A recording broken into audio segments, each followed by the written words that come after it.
and good evening to the people that make this world move, the working class. Donald Trump is a scab.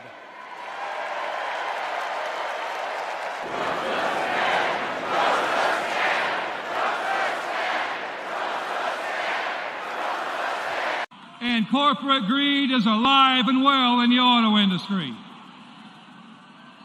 You know, last fall, we achieved life-changing gains in our strike at the Big Three.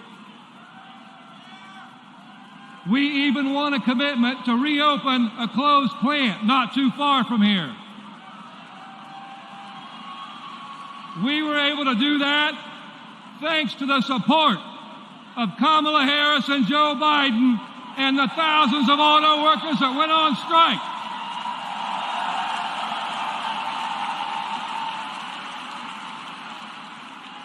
But a year later, one company wants to go back on their commitments in our contract. And let me be clear, Stellantis must keep the promises they made to America in our union contract.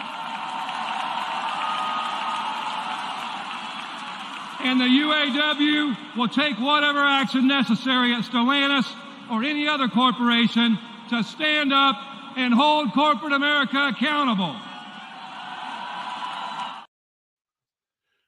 Man, this worked out really badly because, you know, one of the things that I admire most about Brother Sean's speech is that he was wearing a nice jacket over a t-shirt, which is really an underrated combination. And tonight is just like the one night that I'm not. So so that was badly timed. But yeah, I loved that. Definitely that was the high point of the convention for me. We're about to talk about a lot of the low points. But that one was the high point. I wrote an article about it for Jacobin. Actually,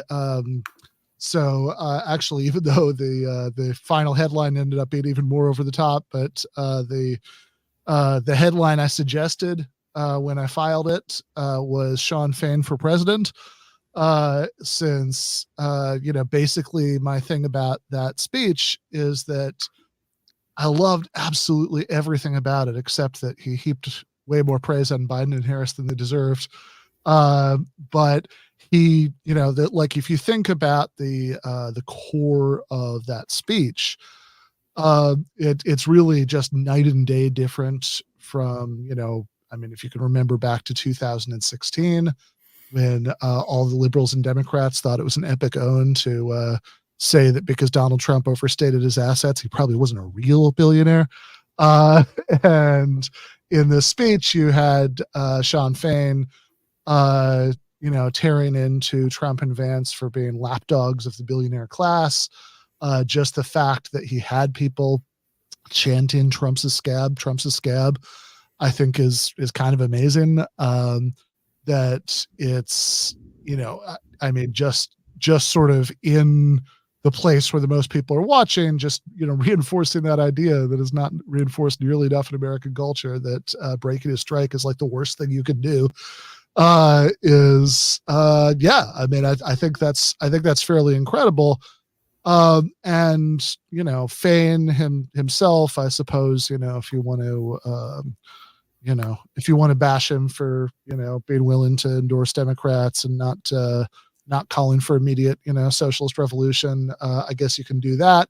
But, if we're going to grade him by more 2024 appropriate standards, then, as opposed to using rubrics more appropriate for, grading leaders in the 23rd century, if we all really do our jobs between now and then, I think that he has been exactly what the doctors ordered. He came in as the head of a reform caucus that was calling for greater militancy, going against not only corruption in the union, but also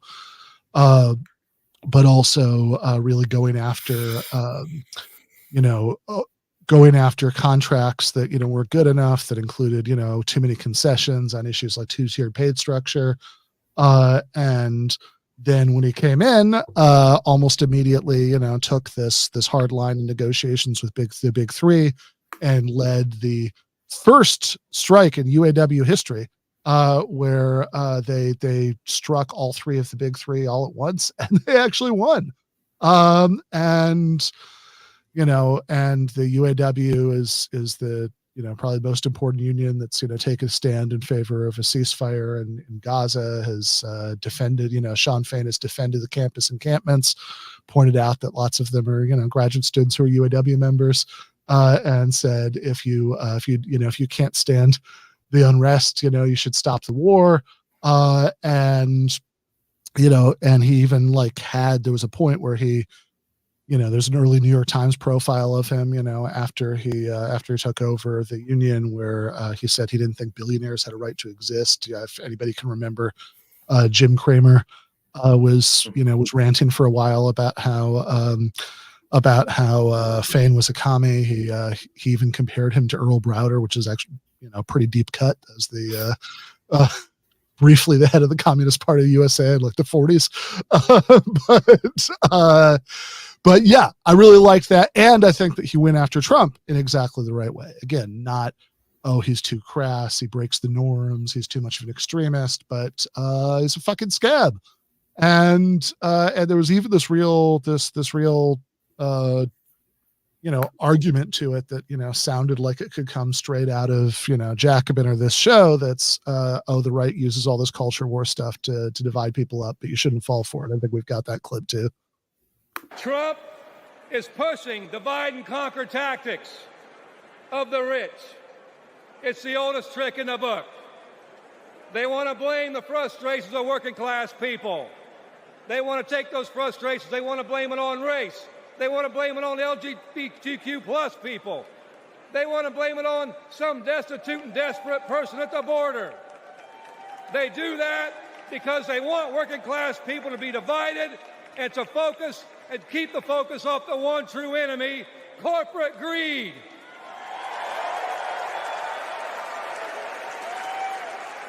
The rich think we're stupid, but working class Americans see this for what it is.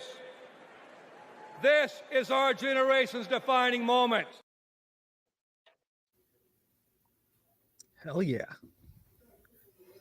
Yeah. I think ideally, though, he would have then announced at that podium that the workers were actually poised to seize the means of production right then and there and come out and kind of just take over the convention, right? And the revolutionaries actually come out. And I think, so absent of that, I think he did a good job. Maybe in the 23rd century version of that will launch the... Look, I absolutely want to create a world. I mean, the purpose of this show, of the Jacobin, all that stuff, is to create a world where political conditions are such that it actually would make him a sellout that he didn't do that, right? That's absolutely the goal.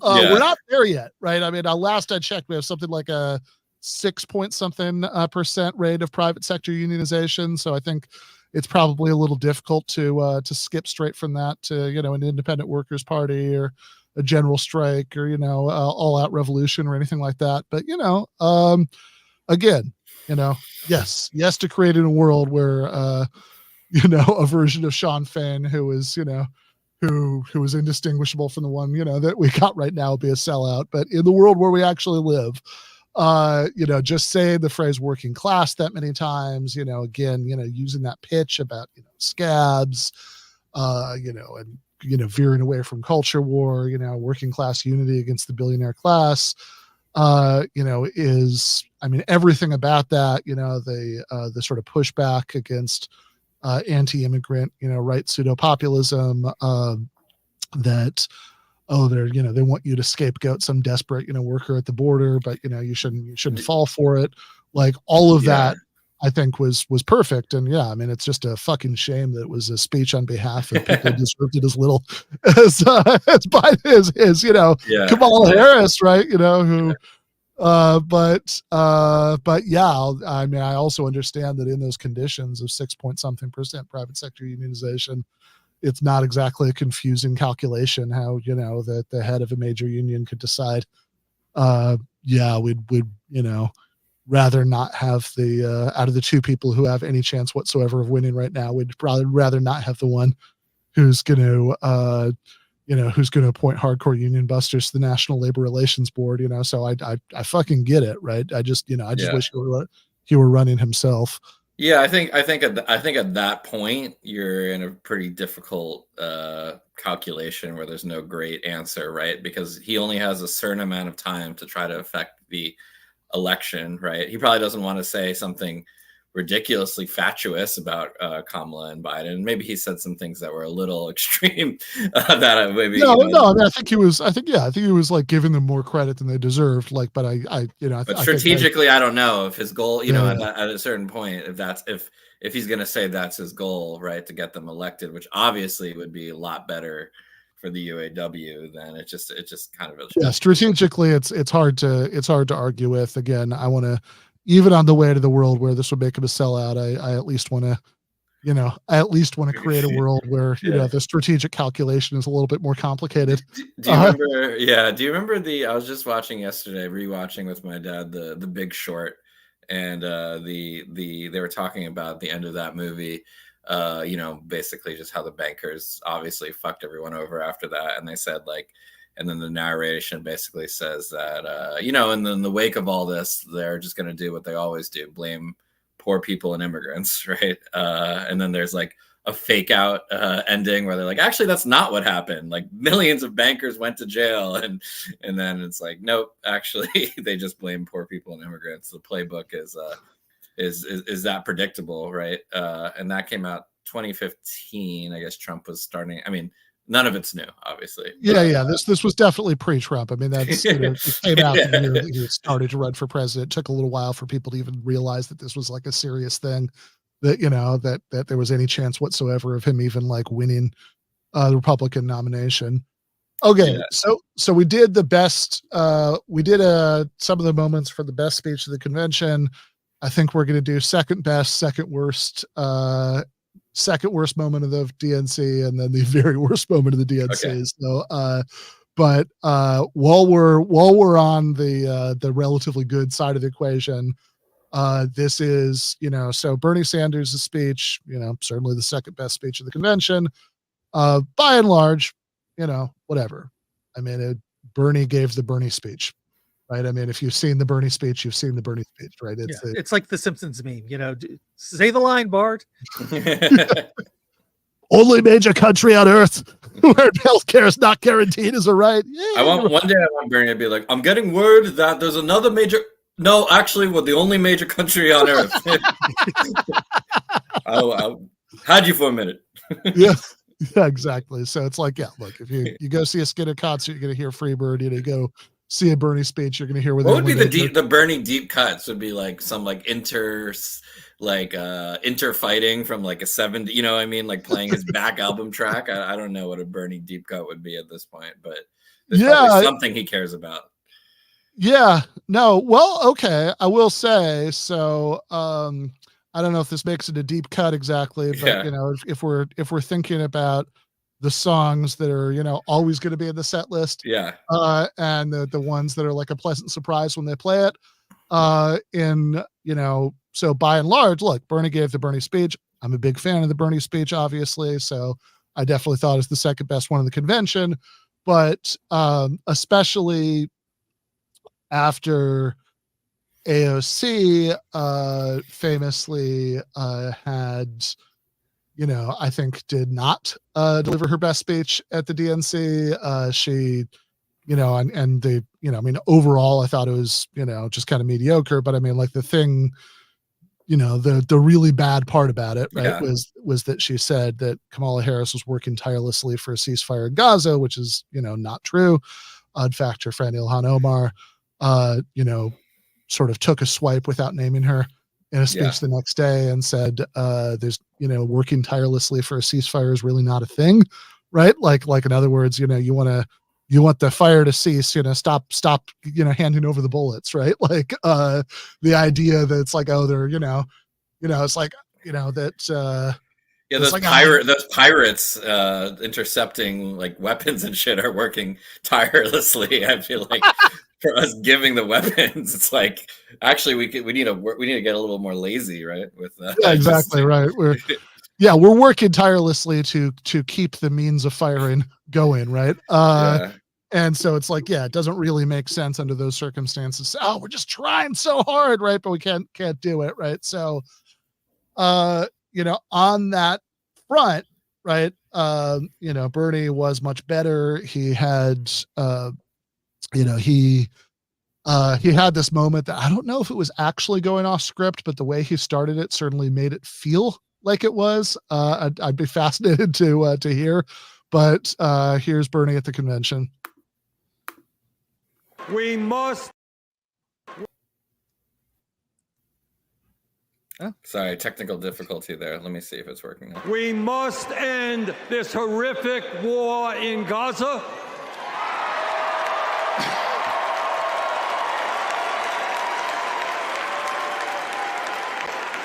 Bring home the hostages and demand an immediate ceasefire.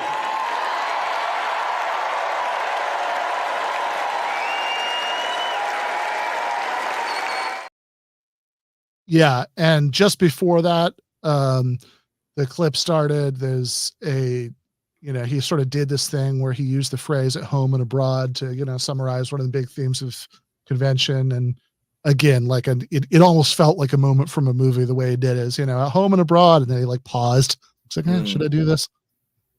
Abroad. And then he said, like the part that we just played. There's also a very funny clip that was going around of this. There was this tweet that said, I can't believe this is how Bernie Sanders would endorse a person who could become the first female president. And it was just the 3 seconds of him saying, abroad. A broad president. That I never saw that coming. Exactly. But yeah, so I was really glad that he at least threw that in, and I did, conversely, that would be my one big criticism of the Fain speech, that it wasn't there. But even though he personally and the UAW have in general been very good on this topic, but I think he didn't work it in any way here. But of course, the genuinely appalling thing about all of this is that they're, the uncommitted delegates who, there were like dozens of them at the convention since, Michigan, Wisconsin, Hawaii, all these places, certainly those. Well, okay. Michigan and Wisconsin, like all those places elected some uncommitted delegates, and those first two were definitely places where the uncommitted vote was actually considerably more than Biden had won the state by in 2020, which does still mean, by the way, right? I know the sort of conventional wisdom has flipped from, Trump's definitely winning to Harris is definitely winning, but I mean, I think the truth is it's still kind of a toss up, and if she does lose, right? I mean, this is still, this is still a really important reason why. And so there were these dozens of uncommitted delegates. In fact, there were also hundreds of people. They were calling them ceasefire delegates who, were elected as Harris delegate, Biden delegates originally, right? But who supported the uncommitted demands. And I mean, look, you watch in the Bernie clip, I mean, there was obviously a huge amount of support in the room for what he was saying, right? I mean, people went nuts when he said it. But the uncommitted delegates were demanding, a Palestinian speaker be allowed to address the DNC. I also wrote an article about this for Jacobin. And in, and I mean, this is really appalling because like they literally wouldn't even do that, right? Even though like it was actually the mildest, most pragmatic ask ever, right? They said, look, personal endorse in the speech. We can give you a big list you can pick somebody off of. If none of the names on the list work for you, we're willing to like negotiate, like, you can suggest other names. And so it seemed like the party line about this on Twitter was, oh, well, they were just so afraid to go off script. But it's like, look, if you literally believe that your policy is so bad that there isn't a single Palestinian Democrat in the United States who you could like give a speech at your convention without having to worry that person would go off script, what does that tell you? Yeah, I mean, the vetted remarks. I understand the stress that they would go off script, but the vetted remarks. I feel like it's a speech that would like have the Congresswoman canceled by the ultra left for endorsing Kamala. You know what I mean? Like it wasn't like some radical treatise. No, it was the person who was the main person they're suggesting. Yeah. Wasn't like a state representative in Georgia, if I remember correctly.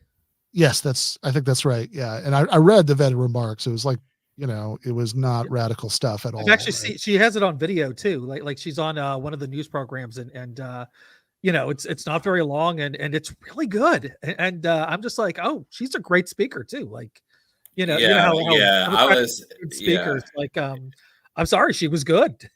It was really fucking deflating that they did that, because you want to believe, that this administration will take a different tack, and maybe if they win, they will. Just because, I mean, whatever my cynicism is about, Kamala and Walz and the Democratic Party, like just for the sake of the millions of people there, you hope that there'll be something different. You know what I mean? But this was just really deflating that they couldn't even for like, people like me who are just begging any scrap of hopium, I would have taken it. And they were like, no, they can't even speak, like it's very deflating. Well, I see we've got Rob in the waiting room. So, and I think that the second worst moment of the DNC might be one that he would enjoy commenting about, knowing Rob as I do. So, we are joined by the People's Econ prof, Rob Larson, who is the author of a brand new book that we should have a graphic of, Mastering the Universe, the Obscene Wealth of the Ruling Class, What They Do with Their Money, and Why You Should Hate Them Even More. That's definitely the best new book title this year. And we will be getting into that in a minute when we start the main event. But first, let's watch the second worst moment of the DNC. So this is from Anna Navarro. Let's be serious. Donald Trump and his minions call Kamala a communist. I know communism. I fled communism from Nicaragua when I was 8 years old. I don't take it lightly. And let me tell you what communist dictators do. And it's never just for one day.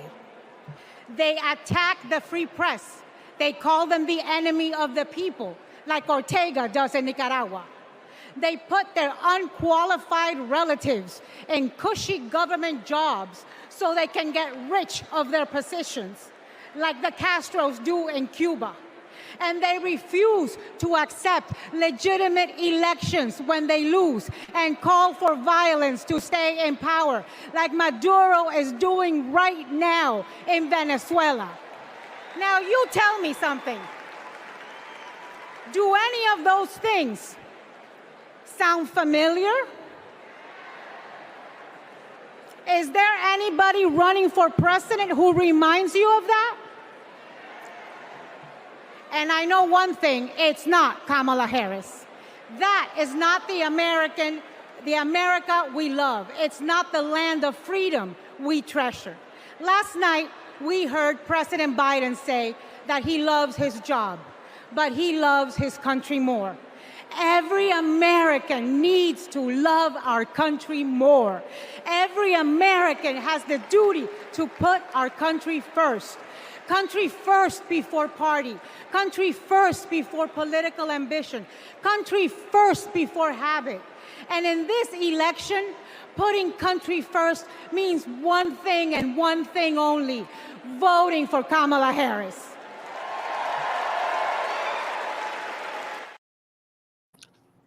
Yeah. So in case it got lost in all of that, she said that when she was a little girl, she had to flee from communism in Nicaragua.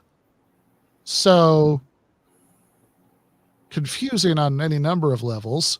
But if you look this up, when Ana Navarro was a little girl, her family did indeed have to leave Nicaragua, or, decided it was safer to leave Nicaragua because her dad was in the Contras. Wow.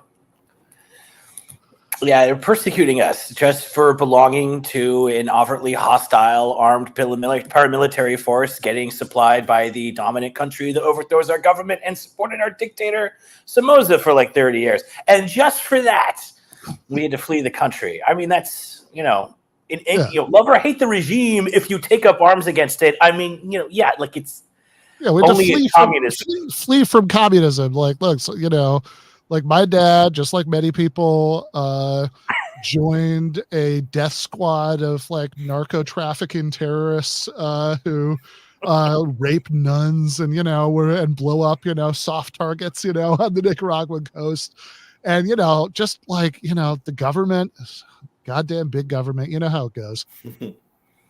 Yeah, and when you look at this, it just makes you realize it would be really bad to have social control over large-scale capital. Like, it really is about the main issue of communism and socialism. Like, well, I was in a country, and we had a dictator, and it was great, and then it was a dictator we didn't control.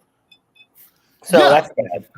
Like, they don't accept the results of elections that they lose. Yeah, because the guy who wins it has a giant bag of money that's being handed to him by the State Department ambassador as the photo is taken. Like, that's... Well, it's also a little bit funny because, so my understanding is that Somoza is, overthrown at the end of the 70s.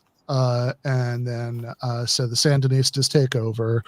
And, that's happened by like 79, 80. And in 84, they actually do hold an internationally supervised election.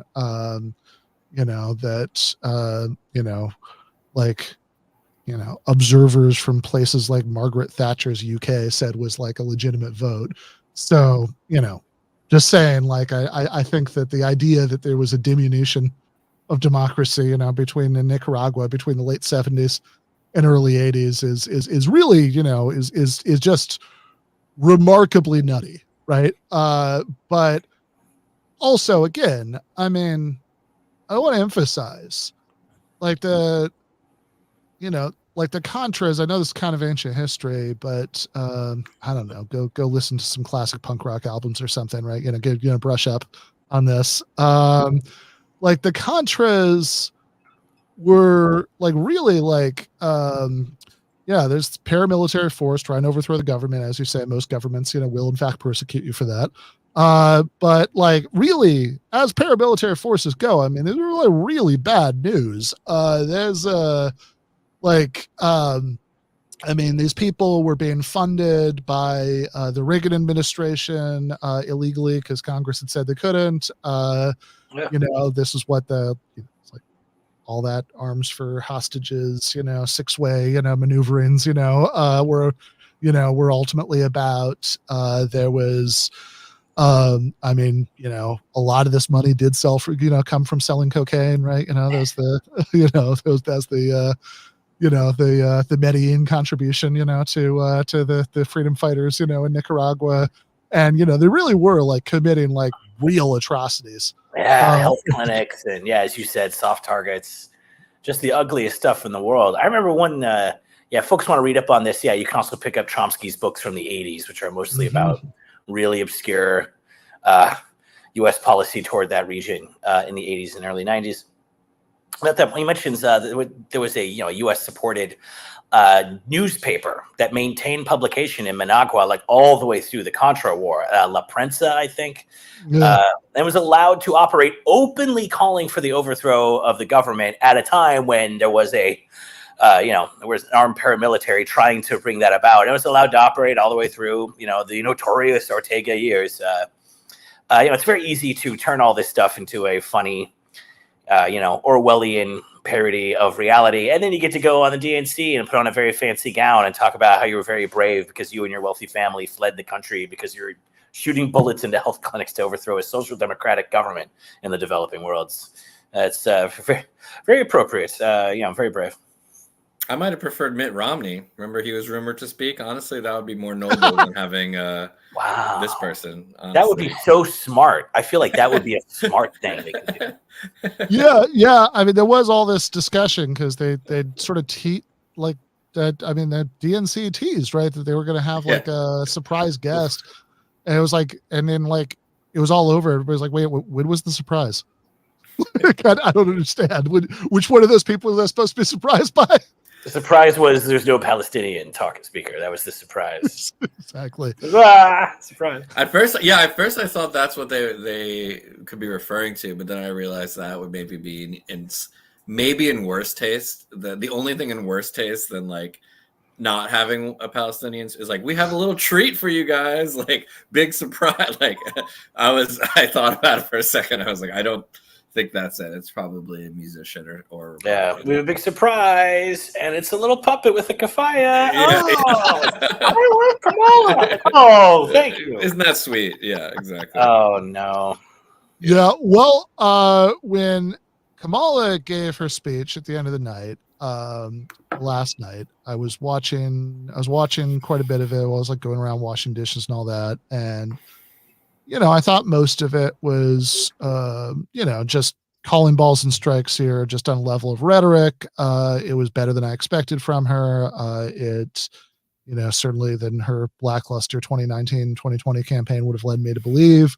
I thought that, she even did a good job, selling her CV and all that stuff. The policy that we were supposed to get excited about was kind of pathetic. It's like this most important election in the history of the universe. So what I'm going to get everybody all fired up about is like zoning deregulation, but whatever. Obama's really big on that. I think he's like pushing it on everyone, right? He's what is it? Yes, in my backyard pilled. Yeah. Obama does seem very YIMBY pilled, which is the perfect post-presidency development for him, because it's just a Netflix and YIMBY pilled. It's just exactly what his inspiring 8 years in office would lead you to expect. But but then also like making a documentary, like using the name of Studs Terkel's old books, like the most like revered, real street level labor historian. You're like, oh, it's working people and you work. It's great. Let's see who some of these workers do. Oh, that's great. It's like Mr. Rogers visiting people at their job. The name on it is like Lenin State and Revolution. Like, what the fuck? This was an important thing at one time, and now you've made it bland Obama modern Democrats. Like, oh, software so good. Why did you put the name of something we revere on this? Like, this is... Some of these things are just to troll us, and I definitely hear, his voice in that proposal of Harris's. That's definitely right. But it's like, if that had been it, right, it should ended there. I would have thought it's like, okay, well, whatever, B-, graded on a curve for Kamala Harris speeches. So I guess that's an A, right? So fine, right? I would have come out of that, not overjoyed, but it's fine. But she actually, I think I believe the only time I can ever recall spontaneously screaming "fuck you" at my television was at the end of that speech, when she did her ironclad commitment to keep sending weapons to Israel, which is just she could have just stuck with the "we're working tirelessly for a ceasefire" lie and left it at that. She could have said nothing, right? But she decided that the neocon never Trumpers are a more important constituency than any of us or anybody in Dearborn, and so she said that, and I would genuinely infuriating. And I have to say, after it was over, I saw some people on Twitter, and I'm not bashing anybody here because I am including some people who I genuinely think are talking about this in good faith and are just trying too hard to find reasons to be hopeful, who got excited because after she said the thing about, oh, we're going to keep sending weapons to Israel no matter what, she kind of tried to soften the blow by saying, oh, but there's sure has been a whole lot of suffering, and that's sad, and got to get that 2-state solution, one of these days. And I thought that was all pretty vapid, but I saw some people trying to read something hopeful into her use of the phrase Palestinian self-determination. And then in the following day, people dug up like a zillion examples of other recent presidents saying exactly the same thing. And Obama used that phrase. There's a official statement from the Trump White House about his peace initiative that used that phrase. And of course there's old George W. Bush stuff about how he doesn't, I think, use that exact combination of words, but he's saying the same thing. It's just completely meaningless. And, I'm not telling anybody, I'm not interested in telling anybody, who to vote for or anything like that. I think if you, live in a swing state and you make a harm reduction, minimization judgment call, that makes perfect sense to me. If regardless of what state you live in, you can't bring yourself to do that, well, there's an honest to God genocide going on. I also understand that. Under these circumstances, I'm not interested in wagging my finger at anyone. I'm grateful that I live in, I voted California. So it's literally irrelevant. I could convince 1 million of my closest friends to vote the same way as I did, and it would have no impact on the outcome. But I think you just have to start from a baseline of being honest, right? Like we can say just be honest about what the situation is, and people can make whatever, judgment call they end up making, based on that, but once you sort of start going down the road of trying to sugarcoat things that are true because, you don't want people to draw the wrong conclusions or whatever, I think you're just kind of lost. And on that note, right. So this is the worst moment, this is for my money, the worst moment of the convention, right? Kamala, talking about Israel. And anybody trying to tell you that this represents any kind of break from Biden, that there's some sort of hopeful tea leaves here about, evolution in it's just complete bullshit. This is I think from the Zay Squirrel account on Twitter. This is a montage, cross-cutting Kamala's DNC speech with a speech at the White House a few months ago by Joe Biden. Other than the fact that she doesn't mumble, I want anybody to tell me what the difference is. To the war in Gaza, President Biden and I are working around the clock because now is the time to get a hostage deal and a ceasefire deal done. My negotiators of foreign policy, intelligence community, and have been relentlessly focused, not just on a ceasefire that would inevitably be fragile and temporary, but on a durable end of the war. I will always stand up for Israel's right to defend itself, and I will always ensure Israel has the ability to defend itself. Israel will always have the right to defend itself against the threats to its security and to bring those responsible October 7th to justice. And the United States will always ensure that Israel has what it needs to defend itself. Because the people of Israel must never again face the horror that a terrorist organization called Hamas caused on October 7, including unspeakable sexual violence. Ordinary Israelis whose lives were forever marked by the shattering event of Hamas's sexual violence and ruthless brutality. At the same time, what has happened in Gaza over the past 10 months is devastating. And the Palestinian people have endured sheer hell in this war. So many innocent lives lost. Desperate, hungry people fleeing for safety over and over again. The scale of suffering is heartbreaking. Too many innocent people have been killed, including thousands of children. President Biden and I are working to end this war such that Israel is secure, the hostages are released, the suffering in Gaza ends, and the Palestinian people can realize their right to dignity, security, freedom. A better future for the Palestinian people. One of self-determination, dignity, security, and freedom. Yeah. That's a real point counterpoint there. There was better enunciation, you got to admit. Oh my God! Yeah, there's a huge improvement in the enunciation. Yeah, I mean there is a difference. Yeah, it's from your old great grandfather to your attractive college professor. Like, yes, there's a difference, but it's true. Like you could swap those like that dialogue, and it would be exactly the same. Like it's. Yeah, that is the worst thing. I mean, everyone's commented on this. Just the non-stop passive voice for Palestine, Palestine voice, we ought to call it. What has happened in Gaza? Like it's like an earthquake. Like the way you talk if there was like a volcano went off in Gaza. Like, well, all the suffering there. What has happened? The children have been killed. Oh, who killed them? Dude, they've just been killed. Oh, bro, they've been killed. God, just spontaneous death of children is just terrible.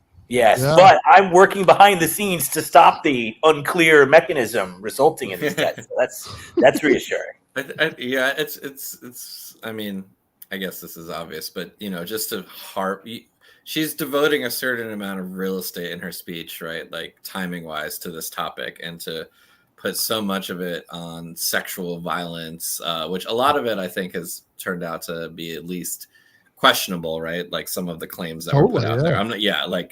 I think most people who call balls and strikes are saying that probably some fucked up shit did happen, but not all of the accounts are. Yeah, look, this is probably not the first time in human history that thousands of angry, amped up young men have been like let loose on enemy territory to kill or capture random people, and there have been zero sexual assaults, right? That would be genuinely shocking if that were the case. But like the claims about mass rape as a tactic, that's like that stuff. Systemic rape.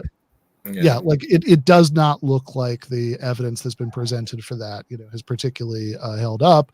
And it's particularly bitterly ironic now, right? Because of course, given what happened at Sde Timon, right, where in fact, I think you have what can much more accurately be called systemic use of sexual assault, that were sodomizing prisoners of war, and they there were Israeli politicians who joined a mob to try to stop people from being arrested. There was essentially debate about it on the floor of the Knesset. There are people on one of Israel's major TV channels. I actually just finished just a couple, I guess 4 days ago maybe, I did a debate. I recorded a debate with Walter Block about Israel-Palestine, and we're gonna the people, like the guy who moderated it is gonna send me the video sometime this week, and I think we're probably gonna play it on the show next Monday. But in that debate, I brought this up, and repeatedly, and Walter, it's like he couldn't process it. He kept saying, it's like, okay, it may be true as you say that there was a rape. It's like, no, Walter, many rapes, right? Like it's, it's not a rape, right? Like, I'm not saying that like one person was raped, and that's not my point here.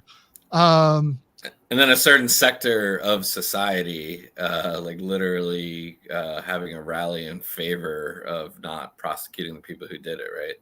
Yeah. How dare you get them in trouble for their gang raping of prisoners? Yeah, exactly. Guys, there's the real questions are being asked. I'm glad that we're breaking through the bullshit on this show.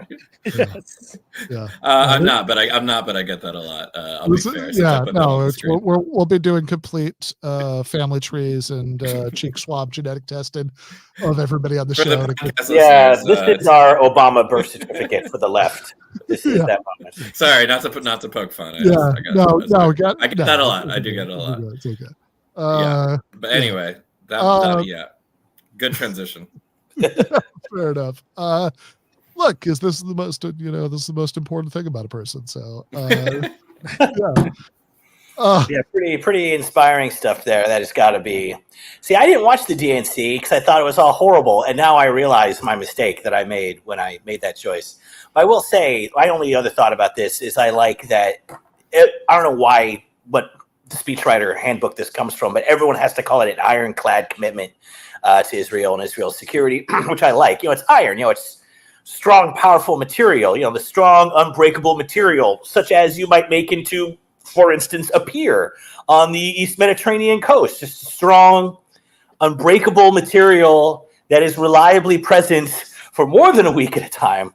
Just strong, pier-building iron. That level is our commitment. That's the level of our commitment to Israel. Nice. Yeah. And I mean, like the best comment I saw about this, not as they say a comrade, but he does have some good tweets sometimes. So it's from Zaid Jalani, who pointed out that if you read the official DNC platform they put out at the beginning of the convention, it literally starts with a land acknowledgement and ends with the ironclad commitment to sending weapons to Israel. So, that's got to be peak Democrat. Yeah, I think that one could be important enough to end up in a history book. That's pretty rich. Yeah. All right. Well, let's maybe take a break for tonight from talking about the death and destruction and mass displacement in other countries, and let's talk about America. That's the at home half of at home and abroad, and in particular, let's talk about a category that nobody on this screen is in, which is people who have a lot of money. It's painful truth. Speak for yourself and us. Yeah. Let's do while we're doing the cheek swabs, let's also do an audit of what the relationship is between everybody on the screen's monthly rent and the contents of their bank account right now. I feel like an audit of this group would be a short process. I really feel like one long lunch. I think we could bang it out. Could handle everybody's finances in that time.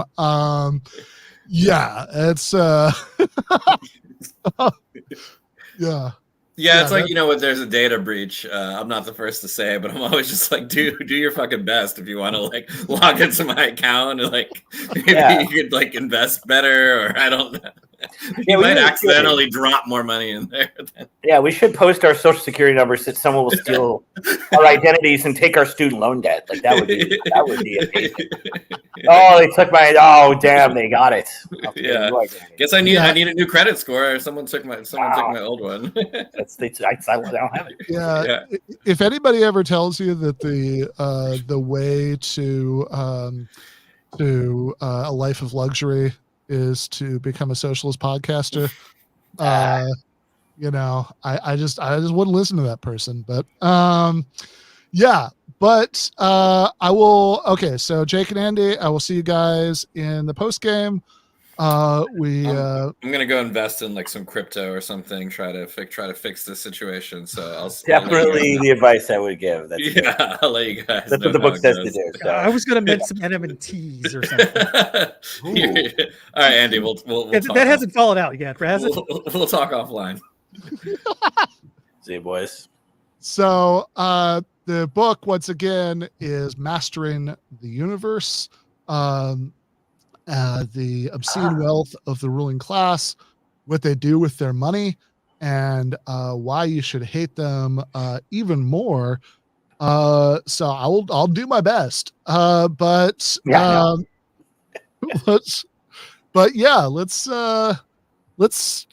maybe take the elements of that title one at a time, right? So the obscene wealth of the ruling class. So let's start by, let's start with the end of that clause, right? The ruling class. So, people talk you know, like there's a way that people sometimes talk about economic inequality, right? Where it's like, there's like the poor and everybody else, you know, that, you know, so if you are, you know, or people talk about like privilege, where, you know, privilege could mean that, you know, you're, you know, privilege could mean that, like, you know, you get to go on a vacation, you know, once or twice a year. So when we talk about the ruling class, right, who are we talking about here? Yeah, well, you know, there's a number of fun ways to chop it up exactly. They all have their own little interesting features, the different components and levels of what we call the ruling class, just that small number of U.S. and indeed world households that control a very disproportionate share of the world's wealth, and especially its productive wealth, the capital of capitalism. We can get to that in a moment, but the amount of wealth involved is pretty dumb. So, like the World Inequality Database is a big online economist consortium whose work I really like and who I cite in the book. Like Thomas Piketty, the famous French economist, is part of that. A ton of Americans like Emmanuel Saez and Gabriel Zuckman and other really prominent wealth gap scholars. And there's a number of interesting things that we talk about in there. But I mean, bottom line, looking at how the wealth, the total many tens of trillions of dollars of wealth in the United States in cash and real estate and equities and financial instruments. The way we look at it now with the WID numbers is about 34.9% of all of that wealth is owned by the richest 1% echelon of households. The richest 10% owns 70.7% of all wealth, which is a very, very high concentration. Based on the limited numbers that we have from the 19th century Gilded Age, we're closing in on that original kind of pre-regulation capitalism wealth distributions. We're getting close to it. We'll see. You know, the Trump tax cuts were a big step toward that. If they get rolled back, that'll be a step away. Or if he goes in and does more tax cuts, then that'll be a step toward it. So that's up in the air. But one thing that people like to say is, like dumb conservatives will say, well, you know, any American is in the top 1% of the world by income, which actually is not the case. That is not the case. And remember, usually when we talk about this, I mean, income is important, but it's wealth, where income is the stream, wealth is the pool, and it's the ownership that's most important. Like many middle-class people have very large, healthy-looking salaries every year, very nice, low six-figure incomes.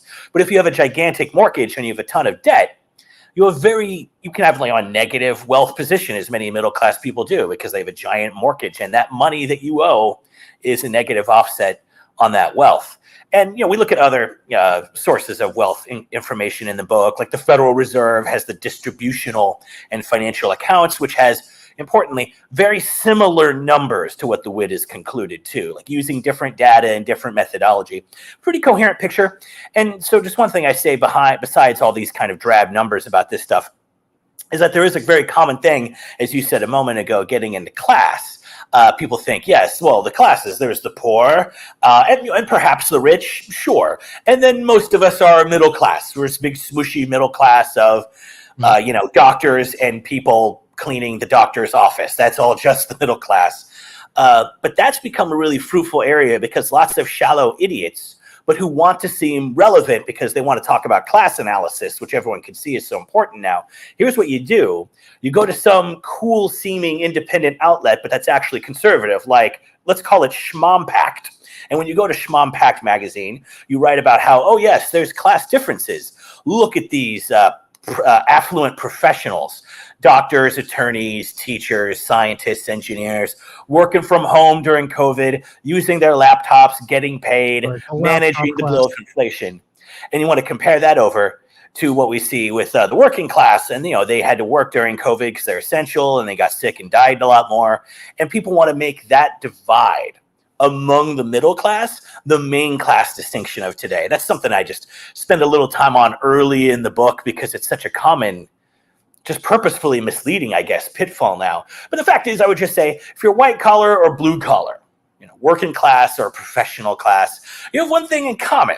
So you're one pink slip away from not being able to pay your rent or mortgage. Like, that's the bottom line. Like, fundamentally, you might be wealthier with your college degree job or be working, some blue collar job, maybe apprenticeship based or whatever.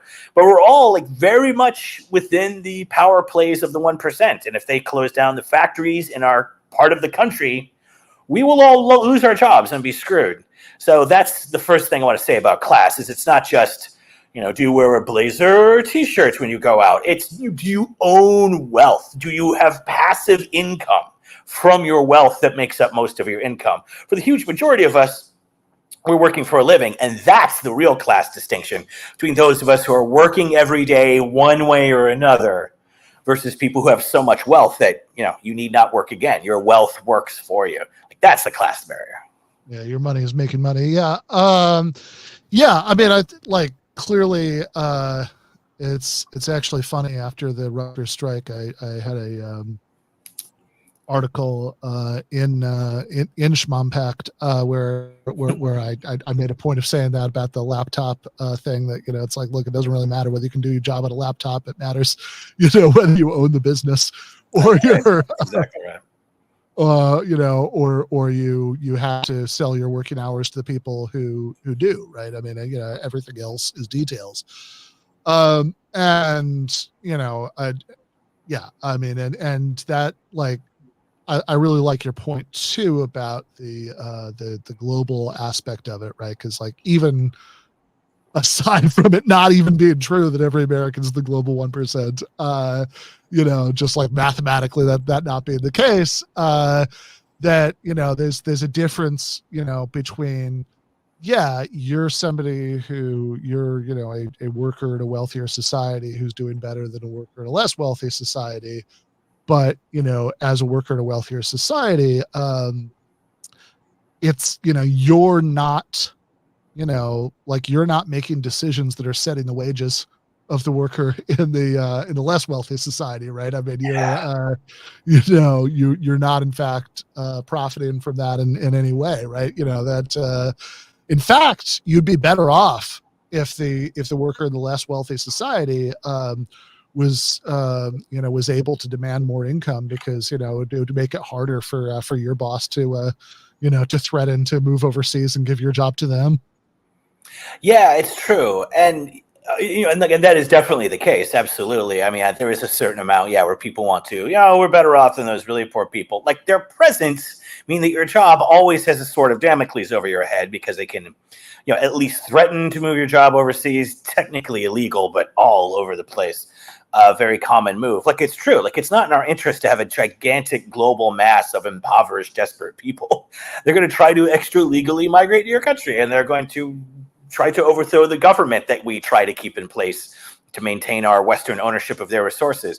Yeah, it's very true, But also, the thing I also like to point out is, like, and I have a chapter on this in the book. One of the chapters is just stepping out of the United States and Western Europe and looking at countries around the world and just going on kind of a global safari for the ruling class elements in the wealthiest households for the different regions of the world, like China and Europe and Latin America and Russia and the Middle East and so on. And it's incredibly fascinating, but you see a very enduring pattern of that wealth inequality across countries, which goes to show, like, it's not just, the culture of whatever part of the world it is. Like, it is a global trend, man. So that's something that, really reflects intensely on that view of classes. Yeah, well, let's go through this. So the first, so I mean, I should also say that there's, like, the late sociologist Eric Olin Wright has this whole thing about how, at, like, one level of analysis, class distinctions, the one I just said, right? That it's about, ownership, versus having to sell your working hours to people who own. He says that's, like, an incredibly important, sort of fundamental truth. If we sort of zoom in, we could see all kinds of more, like, fine-grained and sometimes complicated class locations. That's also true. But of course, the people that you're writing about are at the unambiguous end of that spectrum. So chapter 1 is called The Numbers, right? So this would be the first part of your subtitle. their Obscene Wealth. So tell me about the numbers. What kind of numbers are we talking about here? Yeah, pretty stratospheric. And I mean, yeah, this is a point I make early in the book. As you know, as everyone knows, sky's the limit on numbers. If you have some giant platform that piles up money, from Google to, Michael Bloomberg's media platforms, you can get into billions of dollar territory quickly when you're in a national economy, national market that's as big as the United States. So, there's whole classes of, like we were saying before, PMC, professional class people who may make, several $100,000 up to 7 figures a year, and you can get real fortunes built up from that. But we're looking at people who have like large investment portfolios that are composed of multi-million-dollar investments. So when we talk about the 1%, we're talking about having 35% of America's wealth. We have a couple different, it's kind of debatable exactly what that cutoff is in dollars, but it's incomes in the millions and, wealth getting into the tens of millions of dollars. The WID is good on this stuff.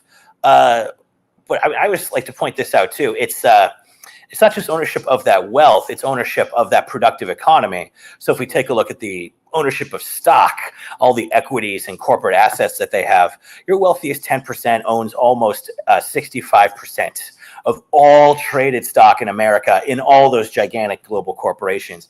And that income from that investment portfolio, along with other financial assets like bonds and funds and everything else, that's that passive income stream that I think makes the best definition of the ruling class, because you're free to do whatever you want. You have the real freedom. You don't have to work for your income. You might, and many members of the wealthiest, are CEOs of companies they found, or just work on a bunch of boards and get 6 figures for appearing on those every quarter. So that's a big piece of it there.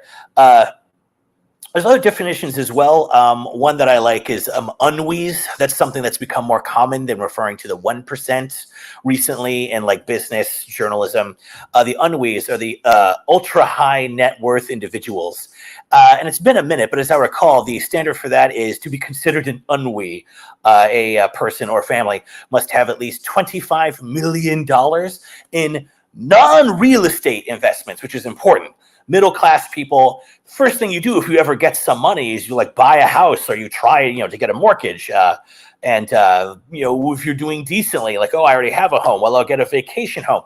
Middle class wealth is your cars and your houses and stuff. So for these high test financial qualifications, they usually specifically exclude real estate because it's so middle class. So it's just, what is your liquid or portfolio wealth? And we're talking, it used to be 20, now usually these days with inflation, it's about $25 million.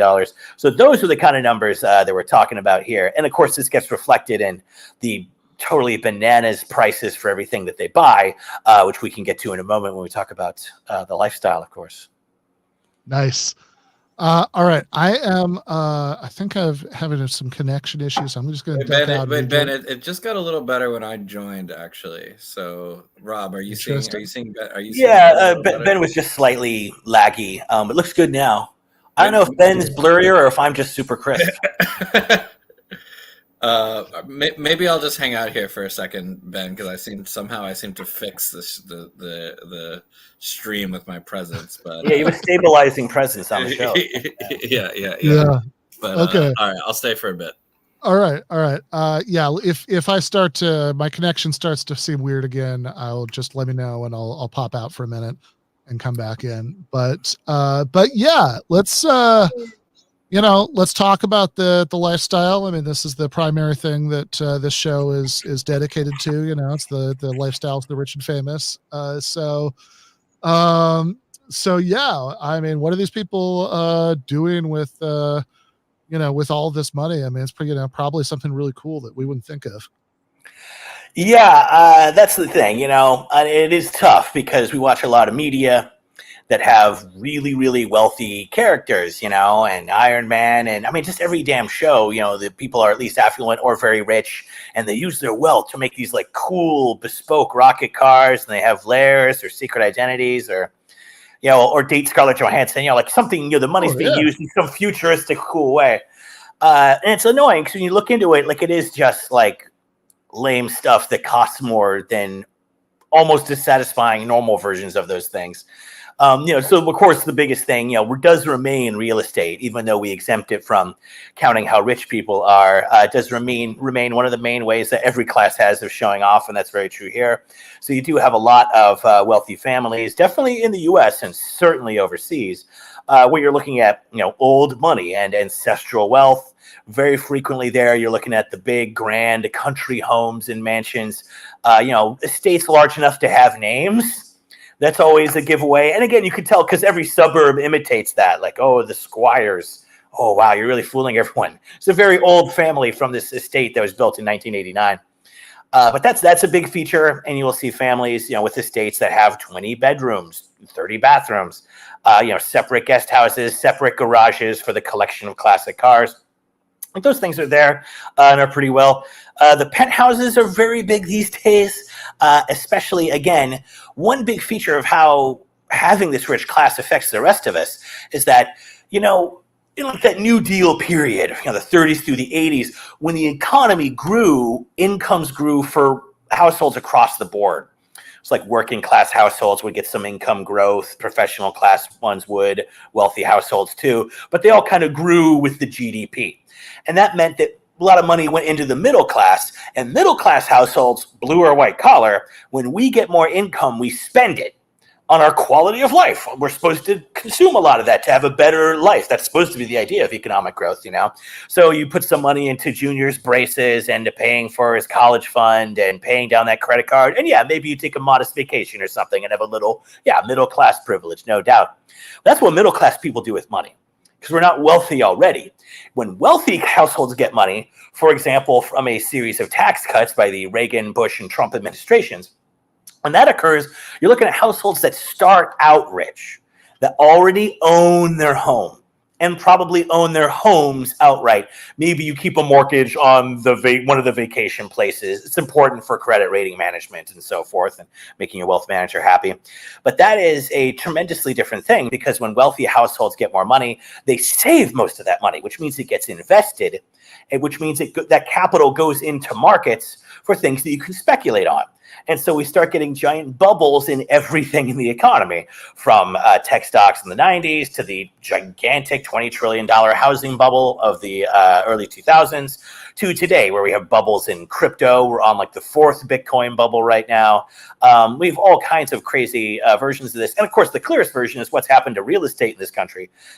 Landlords had already lost their minds in this country, and they have truly ungodly software tools like RealPage that allow them to push up rents more effectively.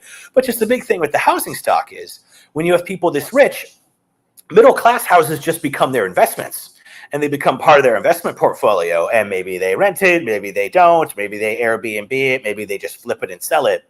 But it means that home prices just skyrocket up. Stock prices have shot up. All the commodity markets are way overinflated. You have all these ludicrous tech markets all the way out to AI that have yet to show any kind of business model on anything approaching the scale of the capital that's being involved.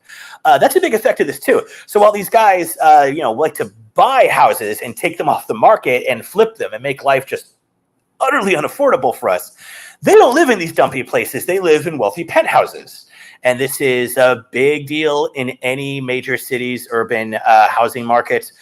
Certainly the top markets like New York City and London. This is where most of the development action is. Certainly not making affordable houses for middle-class people. But again, developers will tell you once you're putting up the steel and making elevators and making the building, you might as well put luxury trim in there and sell it the units for twice as much. Like how just the capitalist incentives favor catering to rich markets. But yeah, they stay in these penthouses that are just unbelievable.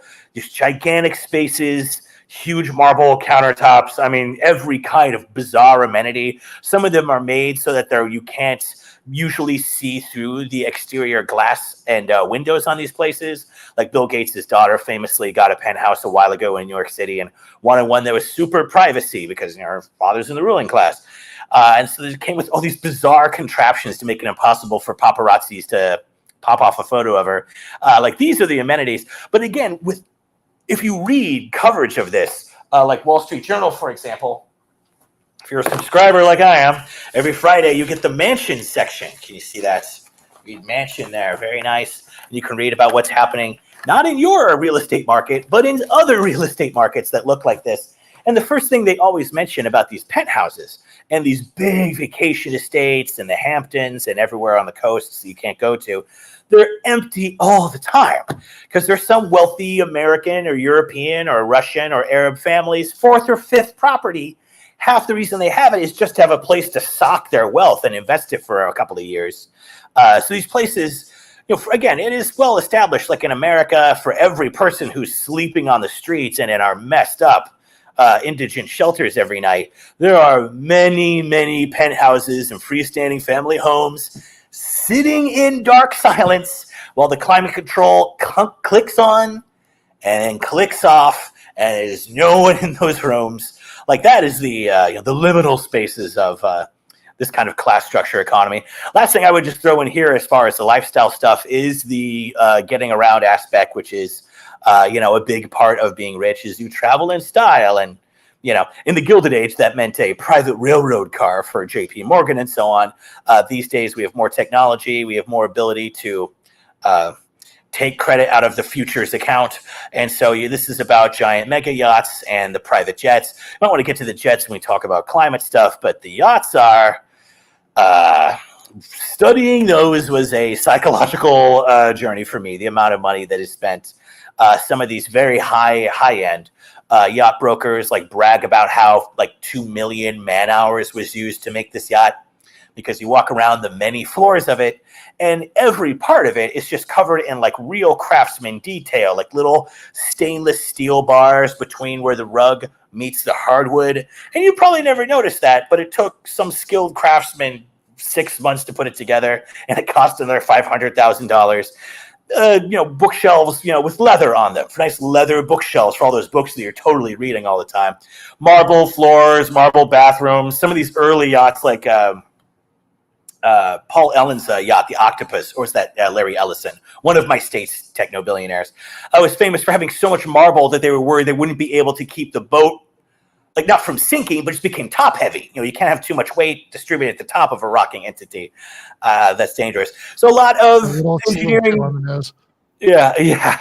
And one of those yachts just sank, right? Another billionaire's. Yes, yes. Unfortunately, we lost another billionaire at sea. I thought by now we'd be losing them all at space, but maritime deaths are definitely still way in the lead. That one's just getting investigated now, so we'll find out exactly what happened. You say that they're not actually reading these leather-bound books, but the world's richest man, I believe, Elon Musk, recently posted about some classical literature that he's been checking out. He said he was listening to the Iliad. It's the Penguin edition, the audiobook at 1.25 speed. So I guess he's in a hurry to get through it. And then the post included a picture of what was clearly the Odyssey. Yeah, wrong book. Audiobook listen at 1.25 speed. It's really good. It's not so much pauses. I wish my ex-wife would talk at 1.25 speed. We'd still be married. Oh. Please laugh. Yeah, that's rough. That's the thing, Elon Musk. I was really expecting these guys to die in space. I don't know what's taking so long. But yeah, it's true. The maritime thing is still definitely in the lead. It's like the Peter Thiel thing where he, one of the lines that was sort of his trademark line for a while was we were supposed to get flying cars, but we instead of flying cars we got 140 characters. Right, that's before Twitter expanded to 280 characters from 140, and before his friend bought it. Yeah. But it's also okay, what are you doing to give us the flying cars, Peter? Yeah, you're the billionaire with all your fancy vision. Why don't you freaking help? How about you help? Instead of bitching and giving us weird fat-faced robot senators. It's look, your money, as I understand it, originally comes from a PayPal, so essentially a high-tech scam to harvest pennies from people from transactions without them noticing too many of them. And the man's most important investment was in Facebook, right? So it's what are we doing here? Surely you have some billions you could throw into flying car development. Yeah, if not you, then who, motherfucker? It's some billionaire ought to be in a position to put their money into this. That would be great, you weird stone-faced freak.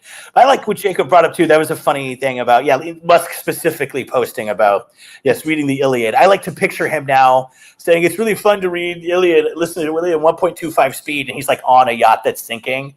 And I'm sure they're going to explain what to do. I'm sure they're going to get to that very soon, like where the lifeboats are. But it's impressive that guy went down in those yachts, because those yachts like have fancy security, so they're thinking like it went down very quickly while they were asleep or something like that. Or they're investigating, right? Foul Supposedly right now. Yeah, but those things like have major beacons. Like they'll be paying entities who will come extract you from situations when you're at wealth like this. This isn't quite like the Titan submersible where it's weird it took you this long to die. Like some of the trainers. Yeah, but it's not a video game controller. That was unbelievably that didn't succeed. So the yacht stuff is great. I'm not doing a great job sizzling the specifics of it here. I would just say it's all compiled in the book. People should take a look because it is mind bending. You're looking at air conditioned helicopter hangars.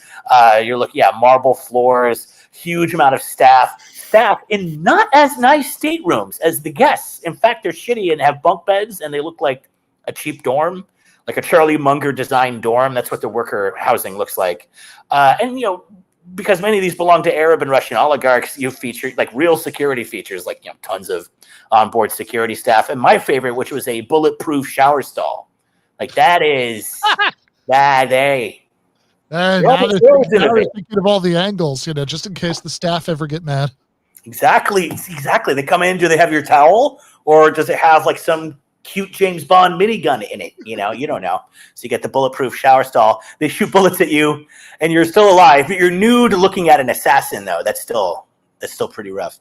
But a lot of unbelievable details in this market people can take a look at in the book, way more than I can remember in this moment. After having my brain blasted by the DNC, it's harder, I'm finding, to recall that. It is particularly amazing that you can do you can outfit the whole super yacht, but you can't. It's like how badly would it hurt your bottom line to give the staff some decent rooms?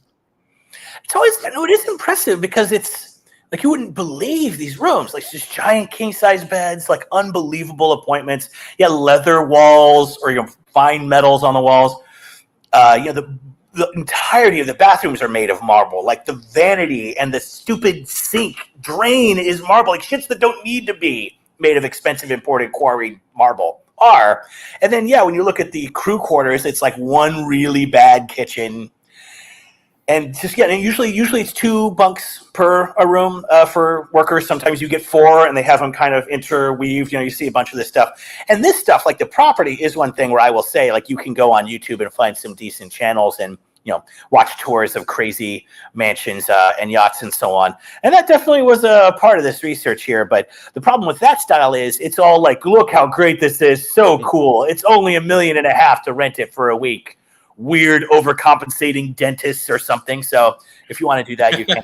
It's like the way that it's delivered is somehow even worse than the Wall Street Journal's mansion section, which already is just a newspaper section with a shit-eating grin on its face. Somehow, I don't know if that's possible, but they do.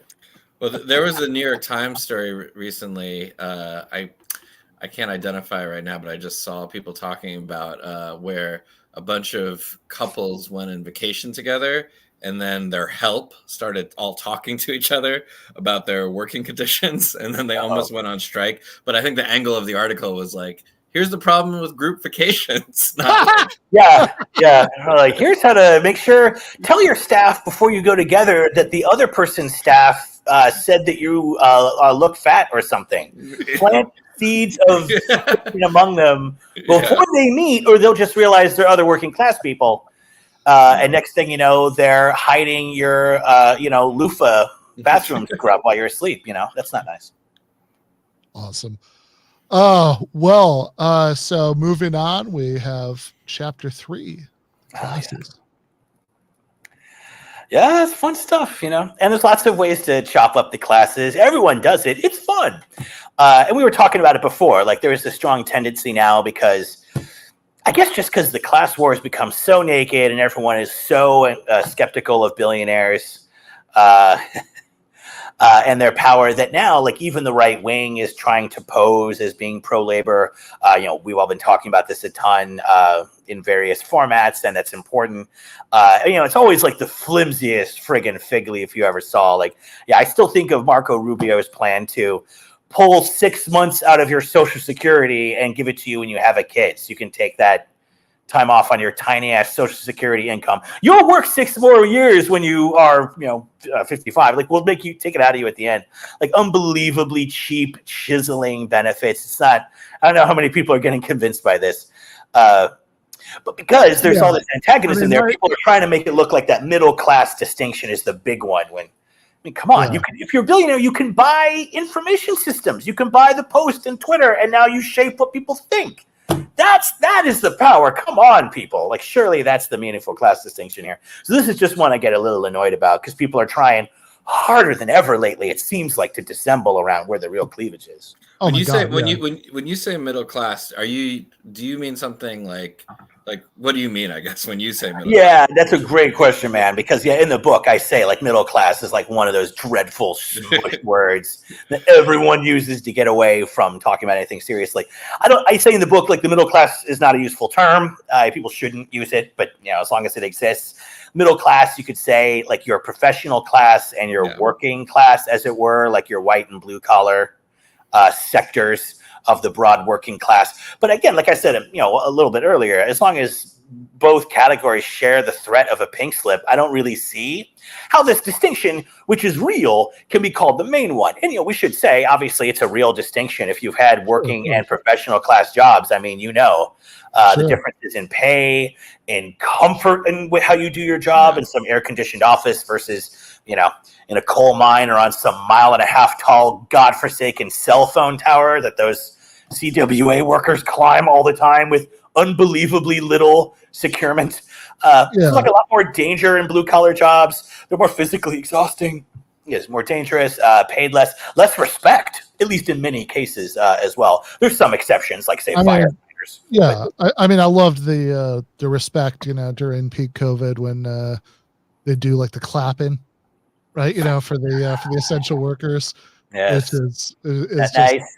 Yeah, it's wonderful, right? When you exit your Teams meeting to yay, and then exactly they drive 100 miles per hour into a death pit, right? Oh my god, it was just like the clapping is fine. Not that I didn't do it, but it was fine. I don't know. I always think of the scene in Mad Men where Peggy Olson says, you never tell me thank you. And Don says, that's what the money is for. And, it's like, you would really show respect right now. Just give me more money for doing this. Yeah, man. Like, the clapping's fine if then there's a check. Like, people like appreciation. Like, that's nice. And it means a lot to people sometimes. But, like, it's just nice, cheap. It's not even nice, cheap words. It's cheap claps. It's not even words. And, like, that's it, though. You're like, wow. And now hazard pay? Oh, nothing. Oh, just clapping. Yeah, that's a stirring moment there. And it is also striking, right? To your point that these sort of these, I don't know if sectional is the right word, but, like, these decisions, divisions among people who are in the broad Marxist sense, working class, right? You earn wages instead of owning the place. You don't hold any managerial power. But, that these divisions between different sections of that category are still, important and meaningful. I always thought that, like, COVID made that really striking, because in a remotely just world, or, like, one that was, like, less ludicrously unjust than ours, if you were going to try to get people to continue to go out and work when most people didn't feel safe doing that. And, so you had some jobs where you could, get that company issued laptop and stay home. And you had some jobs where you had to go out and take that physical risk. In a not ludicrously unjust world, you would have to pay people extra money to incentivize them to take the more dangerous job, which of course is exactly the opposite of the way it works under actually existing capitalism. Yeah, it's amazing. I think it was, if I recall correctly, it was Kenneth Galbraith that said, like, that is the tenet of modern economics, that the working class isn't working because it's paid too much, and executives aren't working because they're paid too little. It's like stunning. You got to offer high executive pay packages to attract good CEOs. But these blue collar workers, they're so spoiled, and they're used to these fat union contracts, give them money for nothing. For their easy jobs, oh my God, so easy. I could work in an auto factory in my sleep. Jesus, some of these people. But yeah, like that is the tenet, and it's amazing to see people. I mean, to this day, saying this with a straight face. This is just commonplaces of today's class commentary. Yeah. Moving right along, we have the lies. Yeah, this was not originally a chapter in the book plan, which never happens. I develop book plans and I keep to them with Talmudic level fanatical attachment. I never like to fiddle with them, but I just realized it's like a military campaign from the beginning and end to the end of Rob's writing process.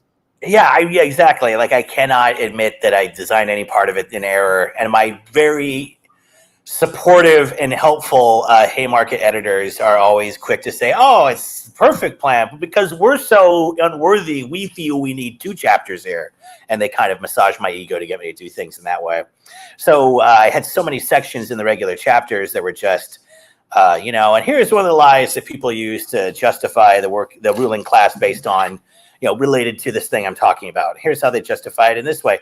Eventually just realized this should just be a separate stupid chapter because there's so many really dumb rhetorical fig leaves used by shallow idiots and deluded chumps who think they're going to be Jeff Bezos next year that you just really got to put them all in one chapter. So that's basically what this chapter, what became this chapter.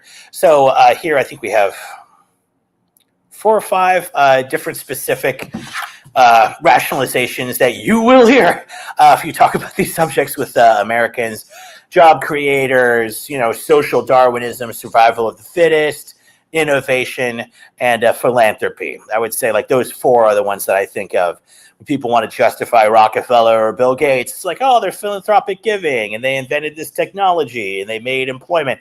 Of course, every part of it is a pathetic, naked sham in every way. And, obviously the book spends, a page or 2 on each one of these, but some of them we have discussed frequently on the show, like Ben and I on the Thursday night breakdowns have frequently had occasion to look at the argument that the wealthier households and your big tech CEOs created all this technology. Almost all of today's fancy technology is built on the internet, just that basic decentralized internetwork backbone that allows all of our devices to communicate. All the essential intercommunication standards were developed by the National Science Foundation and the Pentagon, and through the university system as well. And several times they tried to sell the early internet, the NSF net as it was known then. After DARPANET, the Pentagon version got broken off early, so the Pentagon could control it. But the remainder of it was civilian. And IBM, I think, as I recall, it was IBM and AT&T, both, like, my God, like just the great tech firms of that time, and said no. And there's limited that's on the record here, but it has been said by people, we have accounts of this in some tech histories, where people say they believe the reason AT&T said no because they thought the internet would compete with the fax machine, which is an amazing, great thing to read just from this point in history.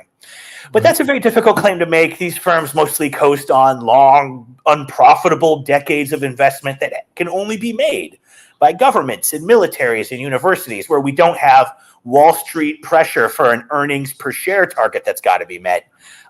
Once the internet technology exists, then you can have Google and Microsoft and everyone gets stupefyingly rich and control our society with that money. Yeah. But that's a pretty bad one. Yeah, I mean this is worth like taking a second on, make sure people get the point, because just to underline and circle what you said, it's not just that as a matter of fact, a totally absurd amount of basic research happens in the public sector, if the overwhelming majority of new molecular entities and pharmaceutical research come from labs that are at least getting NIH funding or in public universities, et cetera, right? So new molecular entities, meaning like you actually have a genuinely new drug. You're not just like slightly tweaking something that already exists.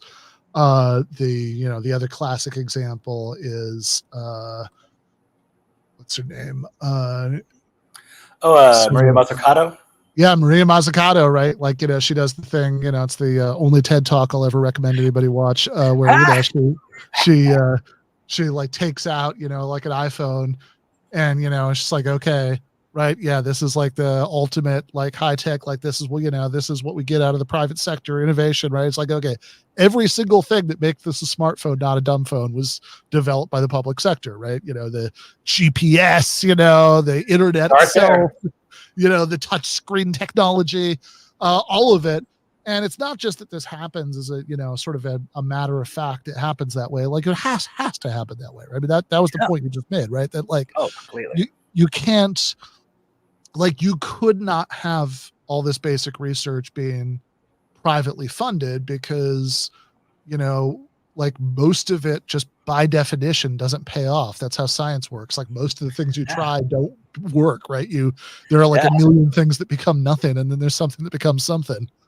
Yeah, that's why science is hard. You watch fun movies for kids or adults that have scientist characters. They're like, I'm working on my amazing invention. Now I've achieved it, and it set the plot in motion. Like, it's just always, I've got a goal, and I achieved it, like a guy running to a finish line. That's how it works. Like, in reality, you're constantly, across the sciences, you're always spinning hypotheses, trying out, new biological compounds to see if they're good medicinally, trying to develop new fancy technologies. It usually fails. I mean, that's why science is difficult, because it's not easy to invent crap like it is on TV. Yeah, let's years of losses until someday maybe you find something that's profitable. University, we could totally do that. Company, how long can you justify these big outlays to our investors without bringing anything in? Like, it's the opposite of what the market can tolerate. Yeah, exactly. I mean, it's like you're just gonna keep spending money. I mean, like the whole thing, right? I mean, it's it's like there's this very Reaganite, joke at the beginning of Ghostbusters, in the private sector, they expect results, right? But it's like an amazing line considering what was happening at that time. Yeah.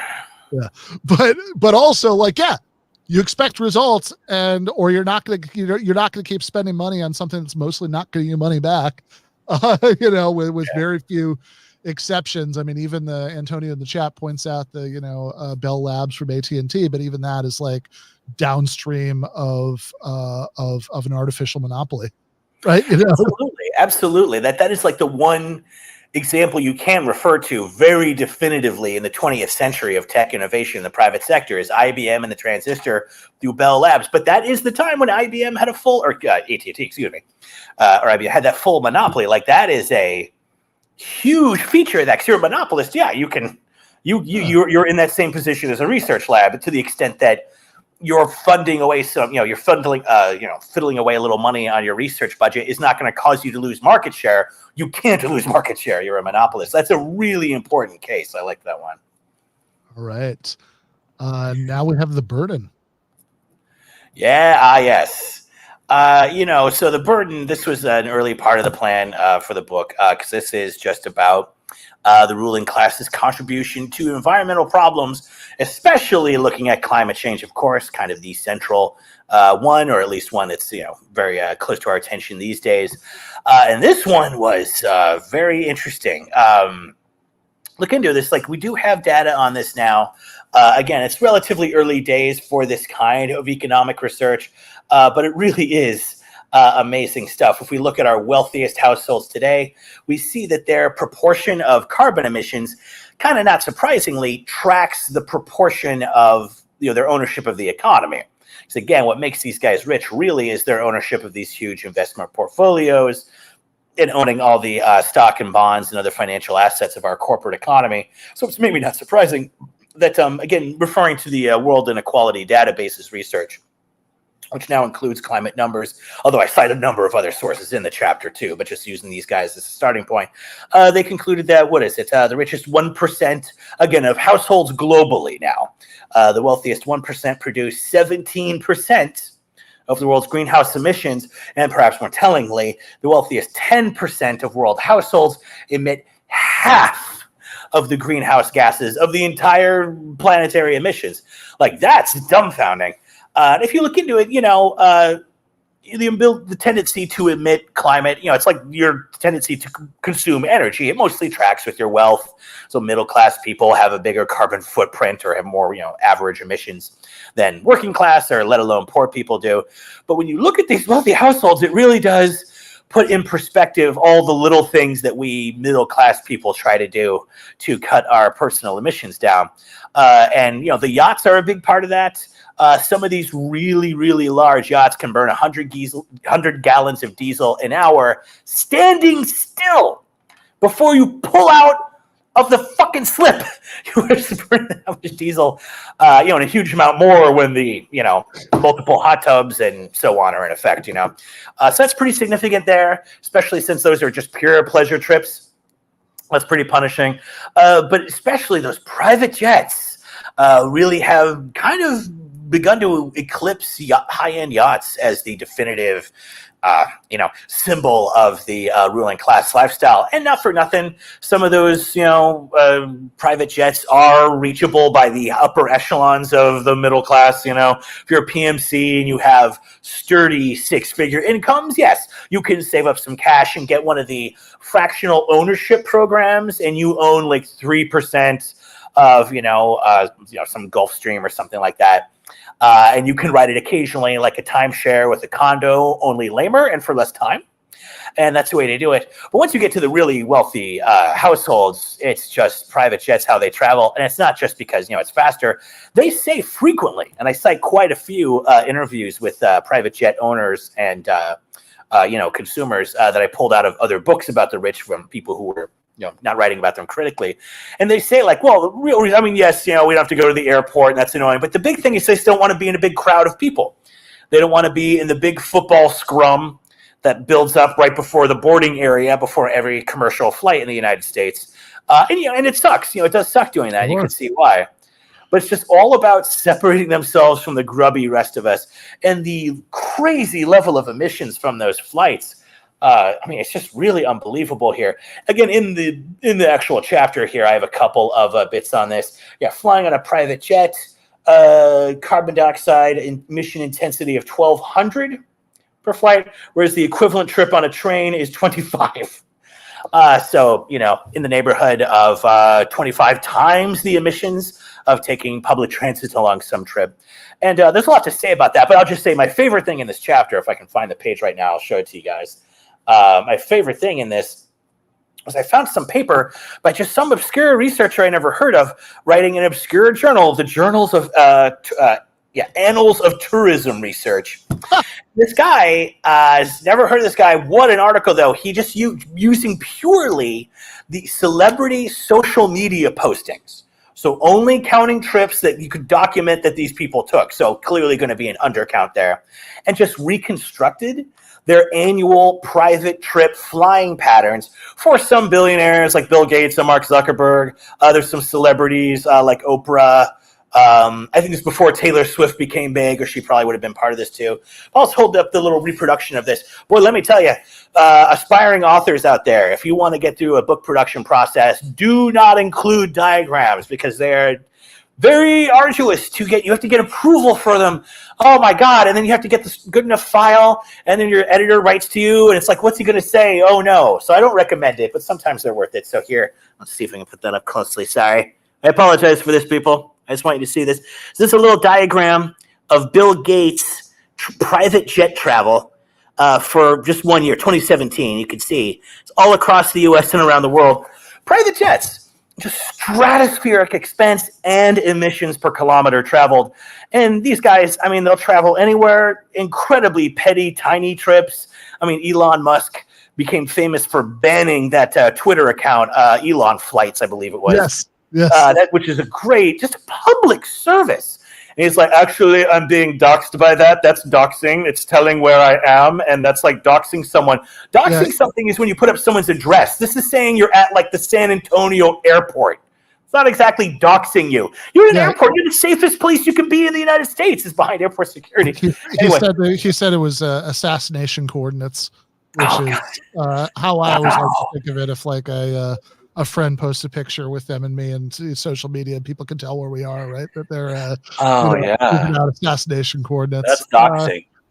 Yeah, so it's amazing watching that stuff. And he did eventually, after a bunch of outcry, end up bringing back that account on a 1-day delay. So if you're on Twitter, X, you should pull up that account and follow it. It's pretty enjoyable. And you'll see, Elon Musk, like a number of times, he's done flights from San Jose to San Francisco, which is literally 30 minutes on the BART. Like, that's incredible. So you can see why you'd want to ban that, actually. It may not be because of the incredibly real threat that it poses.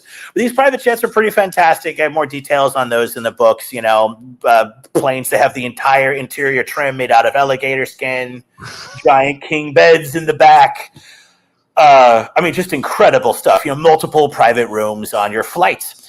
And you fly anywhere you please. And it's amazing when they go to that billionaire retreat program out in Idaho. The name of it's escaping me right now, which is lame. But they talk about how it creates a little traffic jam of private jets over this rural airstrip, and they had to bring in some Chicago O'Hare traffic control veteran out of retirement to run the summer billionaire festival that happens there and just manage all those planes going down and taking off. So there's a lot there. But just to say, I remember the WID concludes in there. They say there is no limit to the emissions of wealthy households in their, carbon dioxide emissions. And of course, all of this is before looking at the space tourism, which apparently is not going anywhere. And it's amazing having multiple billionaires have private space travel programs. That's stunning too. And their carbon emissions are far higher yet. 'Cause, it takes a stunning amount of jet fuel to lift a rocket off of the Earth, and it never comes back down. That takes quite a lot. So a ton of good stuff there if you're interested in that. And just looking also what we can do with climate about this, because of course every right winger wants to say, well, this is what climate is. These wealthy people, they get to fly in their private jets, but they're going to take your car away. They're like, no, you work for those rich people. Don't try to confuse us.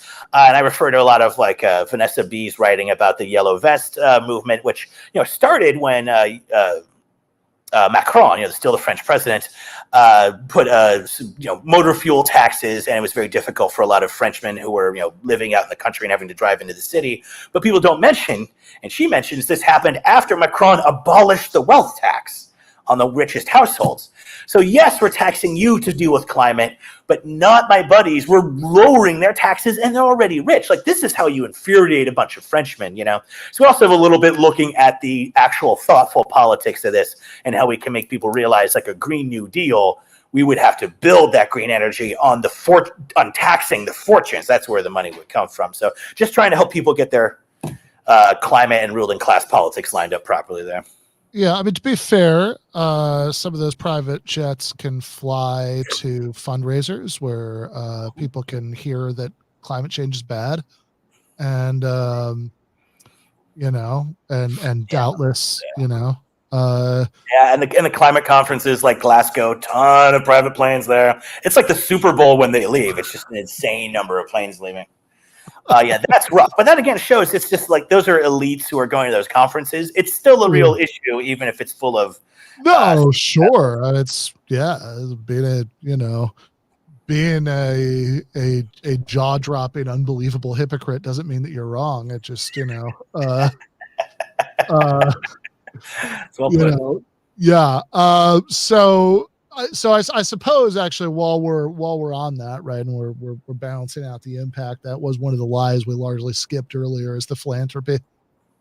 Oh yeah, should totally, and we ought to circle back to that a little. And climate more and more is just becoming I philanthropically saved 5 trees. Put me on CNN.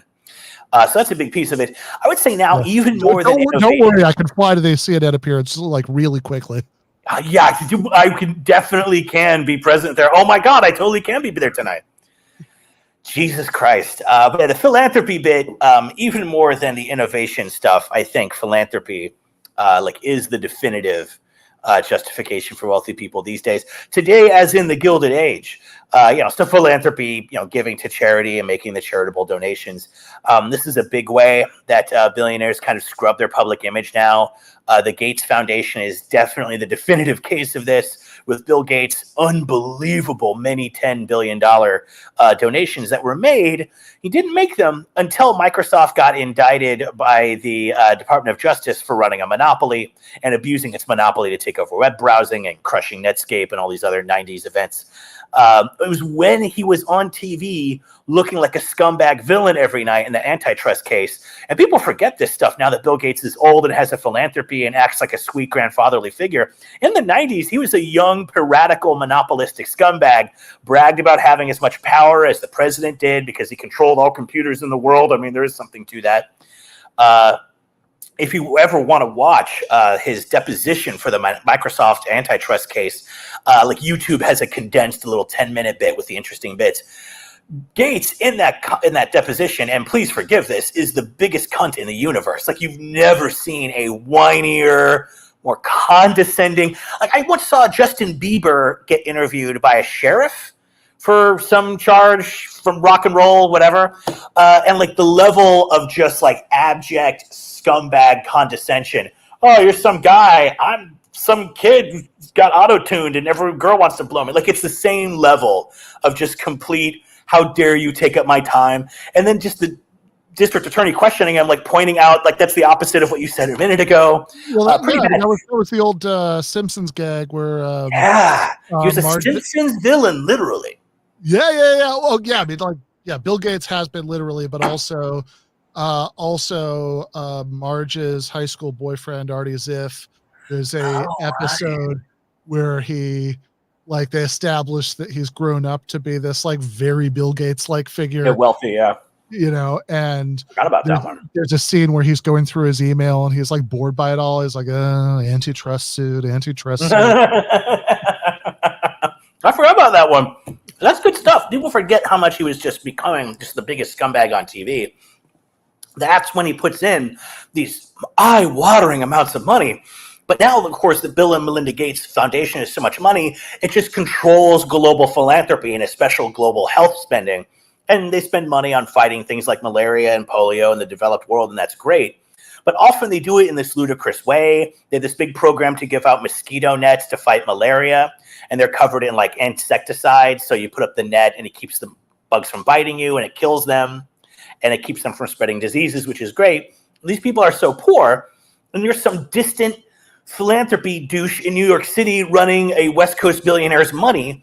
You don't realize these people are so desperate that they use the things for nets and storage, killing every fish in these ponds, because you put those nets in water, all the pesticide comes off and kills every living thing in there. So it ends up having these huge negative effects because you're totally divorced from the real context where this need is. Most of these countries are poor because of Western countries. I also talk about the IMF in the book. People should check that part out as well. So a lot of this philanthropy is just doing little patches on global poverty problems that were caused by capitalism and Western interventions and colonialism. And what these countries need is not more philanthropy and loans. We should be giving them large capital grants as a reparations program for everything that we did to these poor SOBs and caused them to flee their Central American country for our borders, or died trying to cross the Mediterranean because we destroyed Africa for the sake of the European economy. So the philanthropy stuff is pretty rough. And I just do draw the connection between today's philanthropy and, like Rockefellers. Nelson Rockefeller, gave millions of dollars in today's money to the University of Chicago. Donations which arguably could be said to have had a long-reaching impact on the University of Chicago's economic programming. It could be argued. In fact, I do argue that in the book, so that proves it can be argued. It's interesting stuff. And I would just say the last bit of this is, like, it's so random because, like, Bill Gates doesn't deserve all that money. He ran an important business, but really it was in the right place at the right time.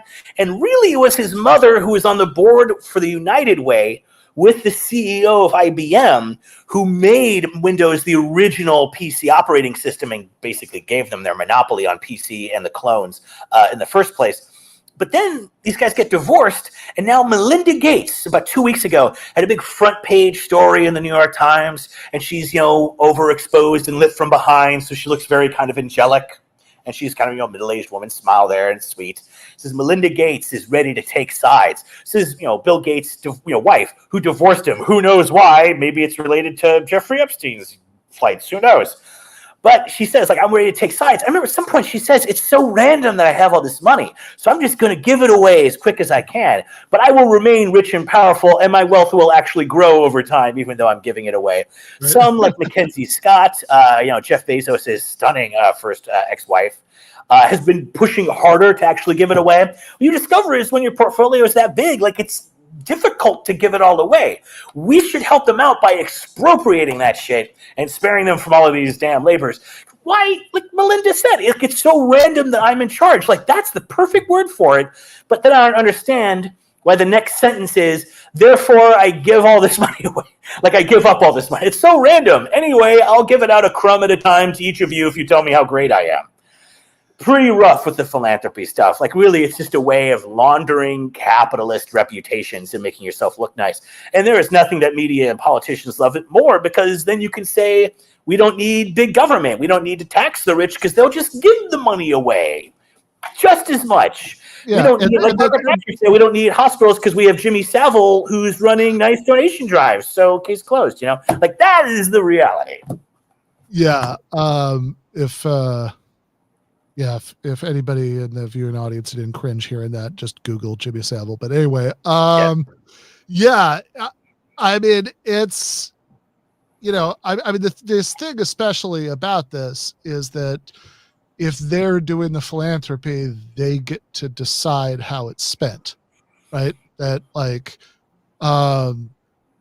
so yeah, some of it might go to mosquito nets that are also that are extremely poorly planned. Perhaps somebody who was closer to the situation in the ground could have figured out how better to allocate that money. So if rather than here some of the richest people in the world, and they decide to generously give spend some of their money on stuff they can give to you, maybe those people given large capital grants could just have their own money, and then they could spend it in ways that made sense to them. And in general in the United States, I mean, this is they get to the fact that they get to decide where the money goes is pretty crucial here. I always think of the fuck was it called? Elizabeth Holmes' blood thing?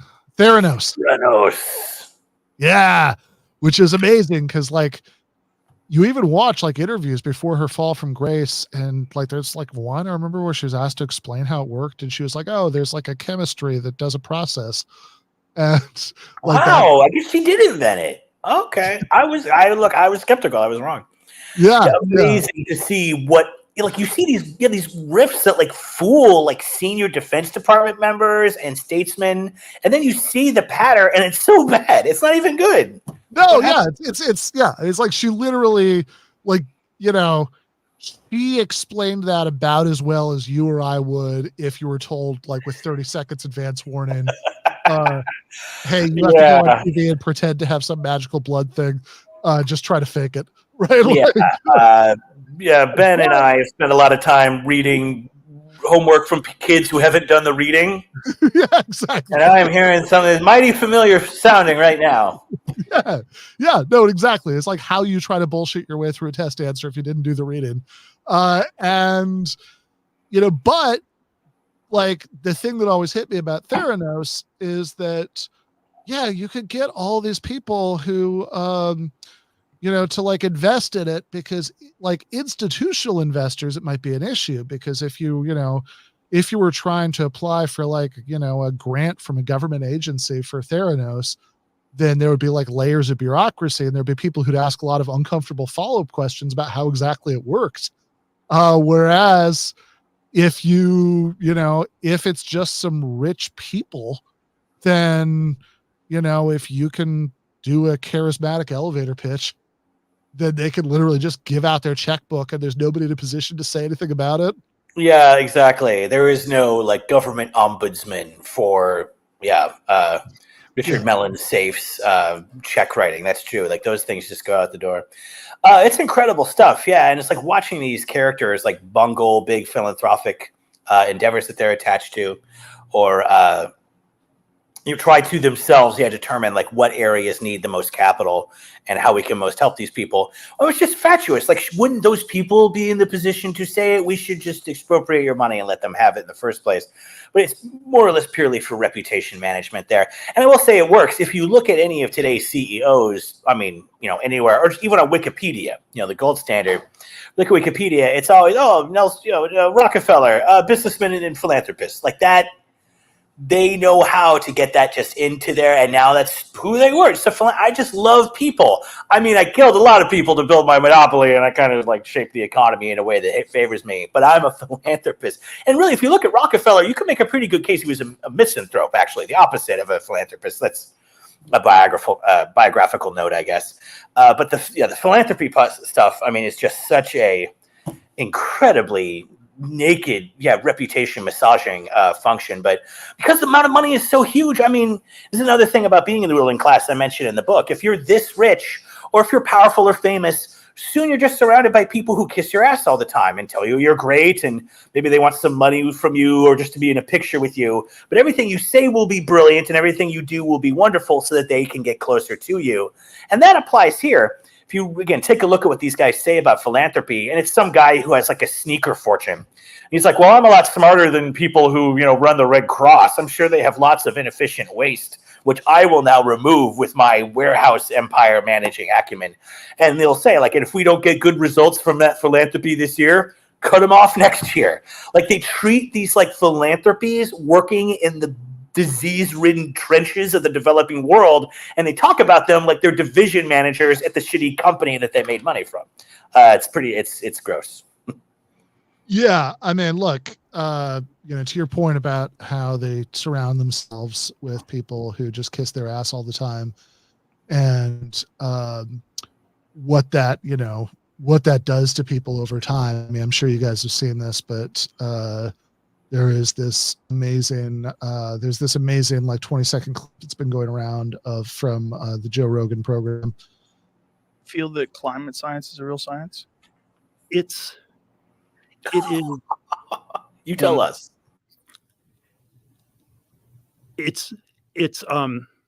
Well,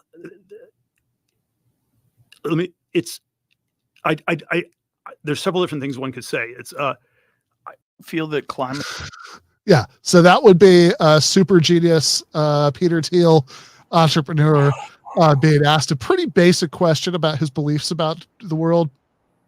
Yeah, that's, and that kind of is a specimen of climate idiocy in general. I mean, this is a thing that I recommend, any listener, you might want to try this. People say, like, oh, well, climate change is this. It's like, say, what was the last climate change paper you read of any type, taking any position in a scientific or professional or, an academic journal? Like, read. Now, my book has a ton of them because I have a science background and I have intellectual honesty, so I give a shit about that.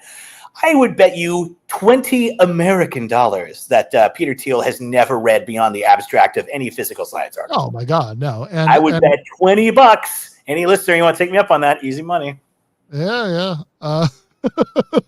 Yeah. Hell, I'll go to 25. Yeah, I think that, but also, yes, he definitely has not read any of this shit, and also, whatever he's said about that over the course of his life, it's been decades since he's been in a room with somebody who will contradict him. Yeah. I mean, and that species of craziness is not, unique to the rich. If you're a powerful politician or just a famous celebrity, you too can get surrounded by a endless tight circle of ass-kissing sycophants. You could do that too, but it has, how would you, after a few years of that, how would you not just lose touch with reality and think that you're the new God on earth and I walk up here in the clouds? That is what would happen, So, I mean, my God, Peter Thiel, that's not even an interrogative question, But again, that's the thing about Thiel, or when Elizabeth Warren confronted Michael Bloomberg on stage in the debates. Yeah. I'm not much of a Warren fan, but God bless her for that moment. Oh God, I'd kiss her just for that. These guys, have not, as you just said, they have not been questioned or opposed critically. They haven't been blindsided with a difficult question in 25 years. And so the moment anyone says anything that to them, they're like Bloomberg on TV or Peter Thiel right here. They're reduced to incoherent stuttering and stammering as they realize, like, oh yeah, I really can't justify this ludicrous position that I've been taking. But everyone around me takes everything I say as if it's, coming down the mountain with Moses for so long. I don't have the ability to like think on my feet anymore. Yeah, amazing. Like a direct yes or no question that's like a little bit awkward. That that went on for a long time.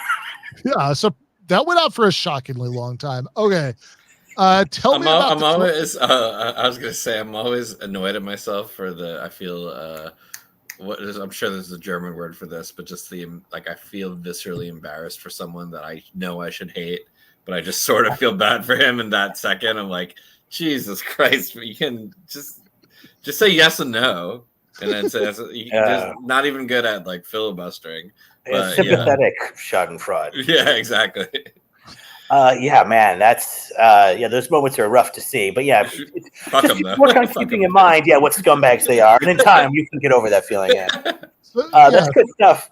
Yeah, looking at the clans chapters there, I mean, that's one we've made a couple references to. I guess we need to spend a huge amount of time there, just going through the world and looking at the Russian oligarchs and the European old money.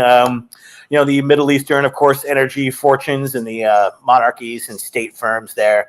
All these areas, Latin America too, all these areas have their own, ruling class unique characteristics. And they always have, aspects of them that are shaped by their unique history and the exact industries that make their money, and how, what their continuity is. Like some of those European rich families have been rich families for centuries on end. I mean, there's still rich Habsburgs, which... Give me a break. But many of them, like the U.S., are more about nouveau riche. So it's a mixture. I can remember the 30 Rock episode about the Habsburg. So that's a great one.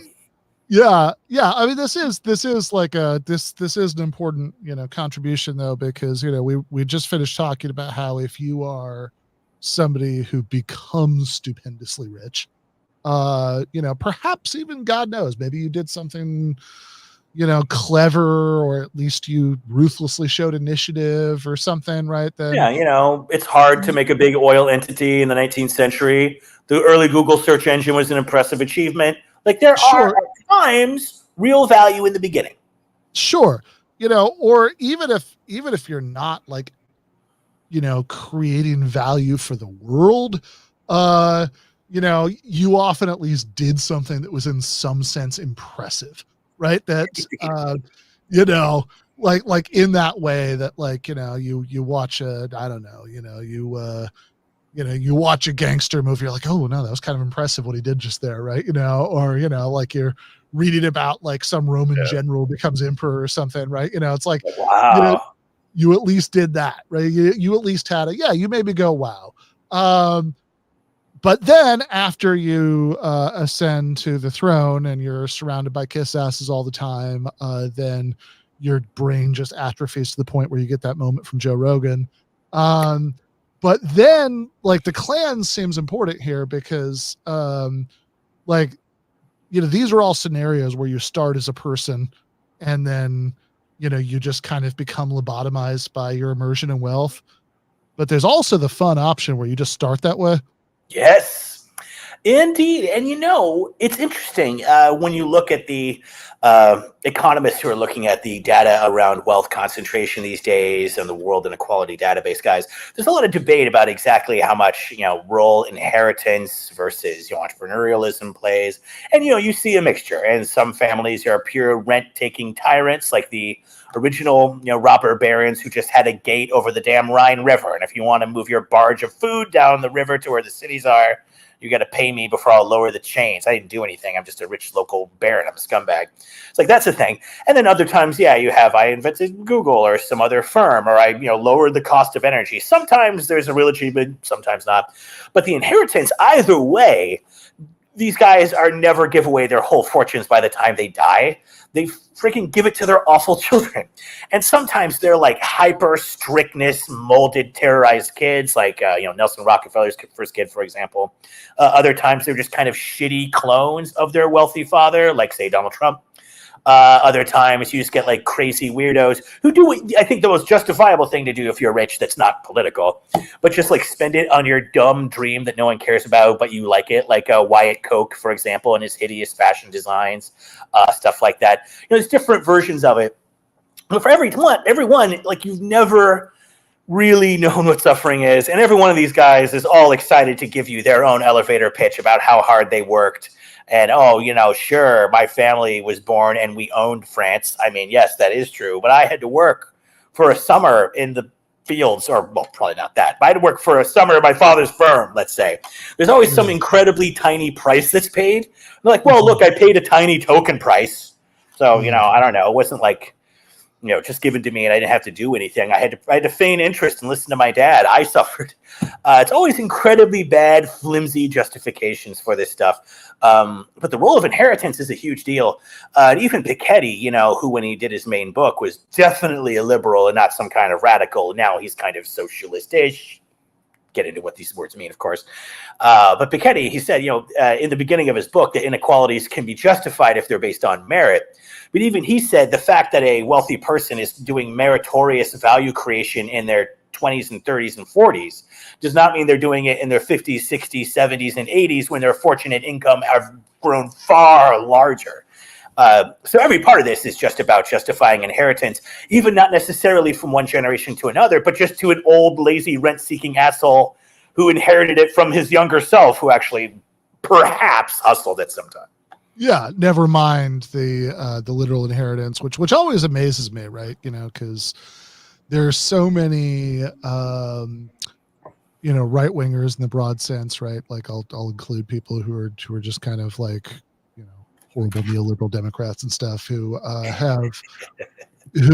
will say, like, who will just express all these attitudes of like moral revulsion against people having income that's not derived from work when they're talking about like poor people, right? That's like, it's like, oh, I'm just so sickened by the thought of people just being around, able to sit around on welfare or whatever. And it's like, well, okay, if that's your principle, that like, it's just the worst thing ever for people to have income that's not derived from having to work and contribute to society, then I'll tell you what you should really object to here, right? Is people who get tons of income where there's no pretense to working because you literally got it from your parents. Yeah, and passive income is literally the term that's used. Yes. Passive income. Like for welfare, let me tell you, the states will make you go through some hoops and do some cold calls to prove that you've job searched and deserve your $250 welfare check. They'll make you go through all that. Like wealthy, like they call it passive income is the technical term.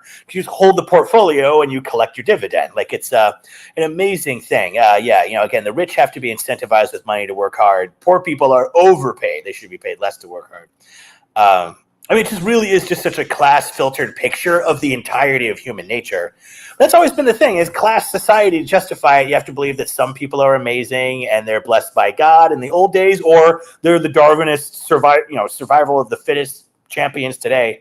But either way, it's all just people working so hard to justify their boss getting paid, getting a $30 million trust fund when they were a kid, like former and possibly future president. Yeah. I mean, look, and you have to have some kind of story about why the people who have not deserve to have not. It actually used to be more coherent, right? Like this person was ordained by God. At least you couldn't disprove that, right? Right. Yeah, it really is true, and that is the case. Yeah, like that era has it just has more of a yes, they're superior to you. Shut up, you're inferior. Like that's a little harder these days. I wouldn't say you don't see it. But I remember specifically what you just said there. That's funny. When Rockefeller was giving away all that money, I was trying to see if I can spot the quote here because it's good.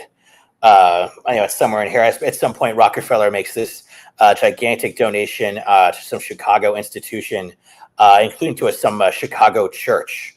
And the reverend of the church said that, well, sure, it's, yes, here it is, pastor of the Euclid Avenue Baptist Church in Cleveland. My mistake, Cleveland.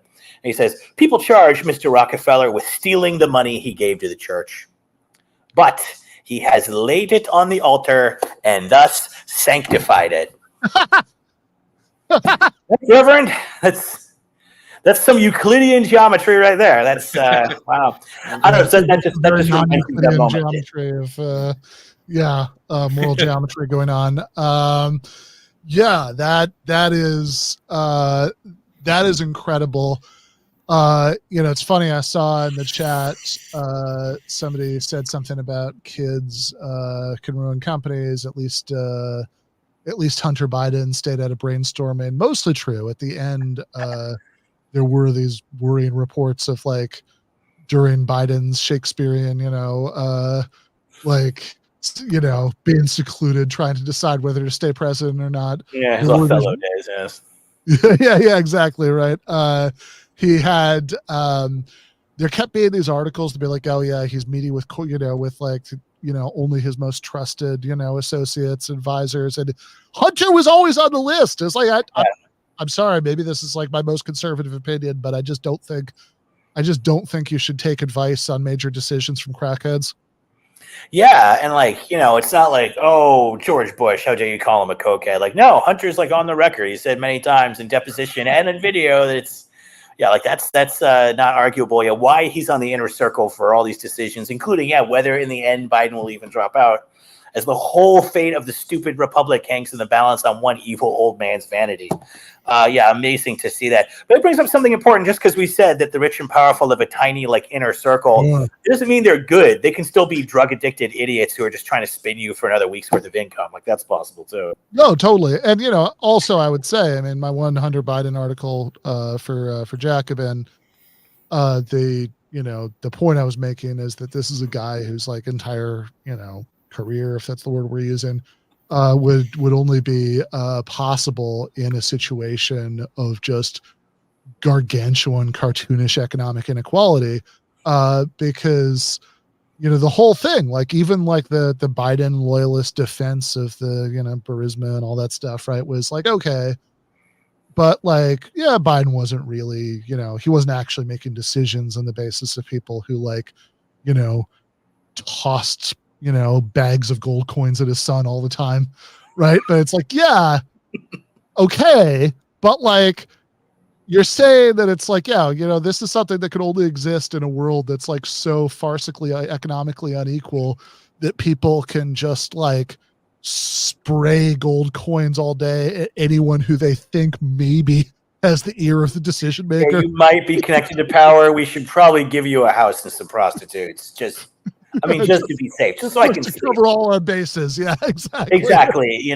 That's right. This is why we call it insurance. I don't think that, he might though. Let's give him, give him a mansion. That's fine.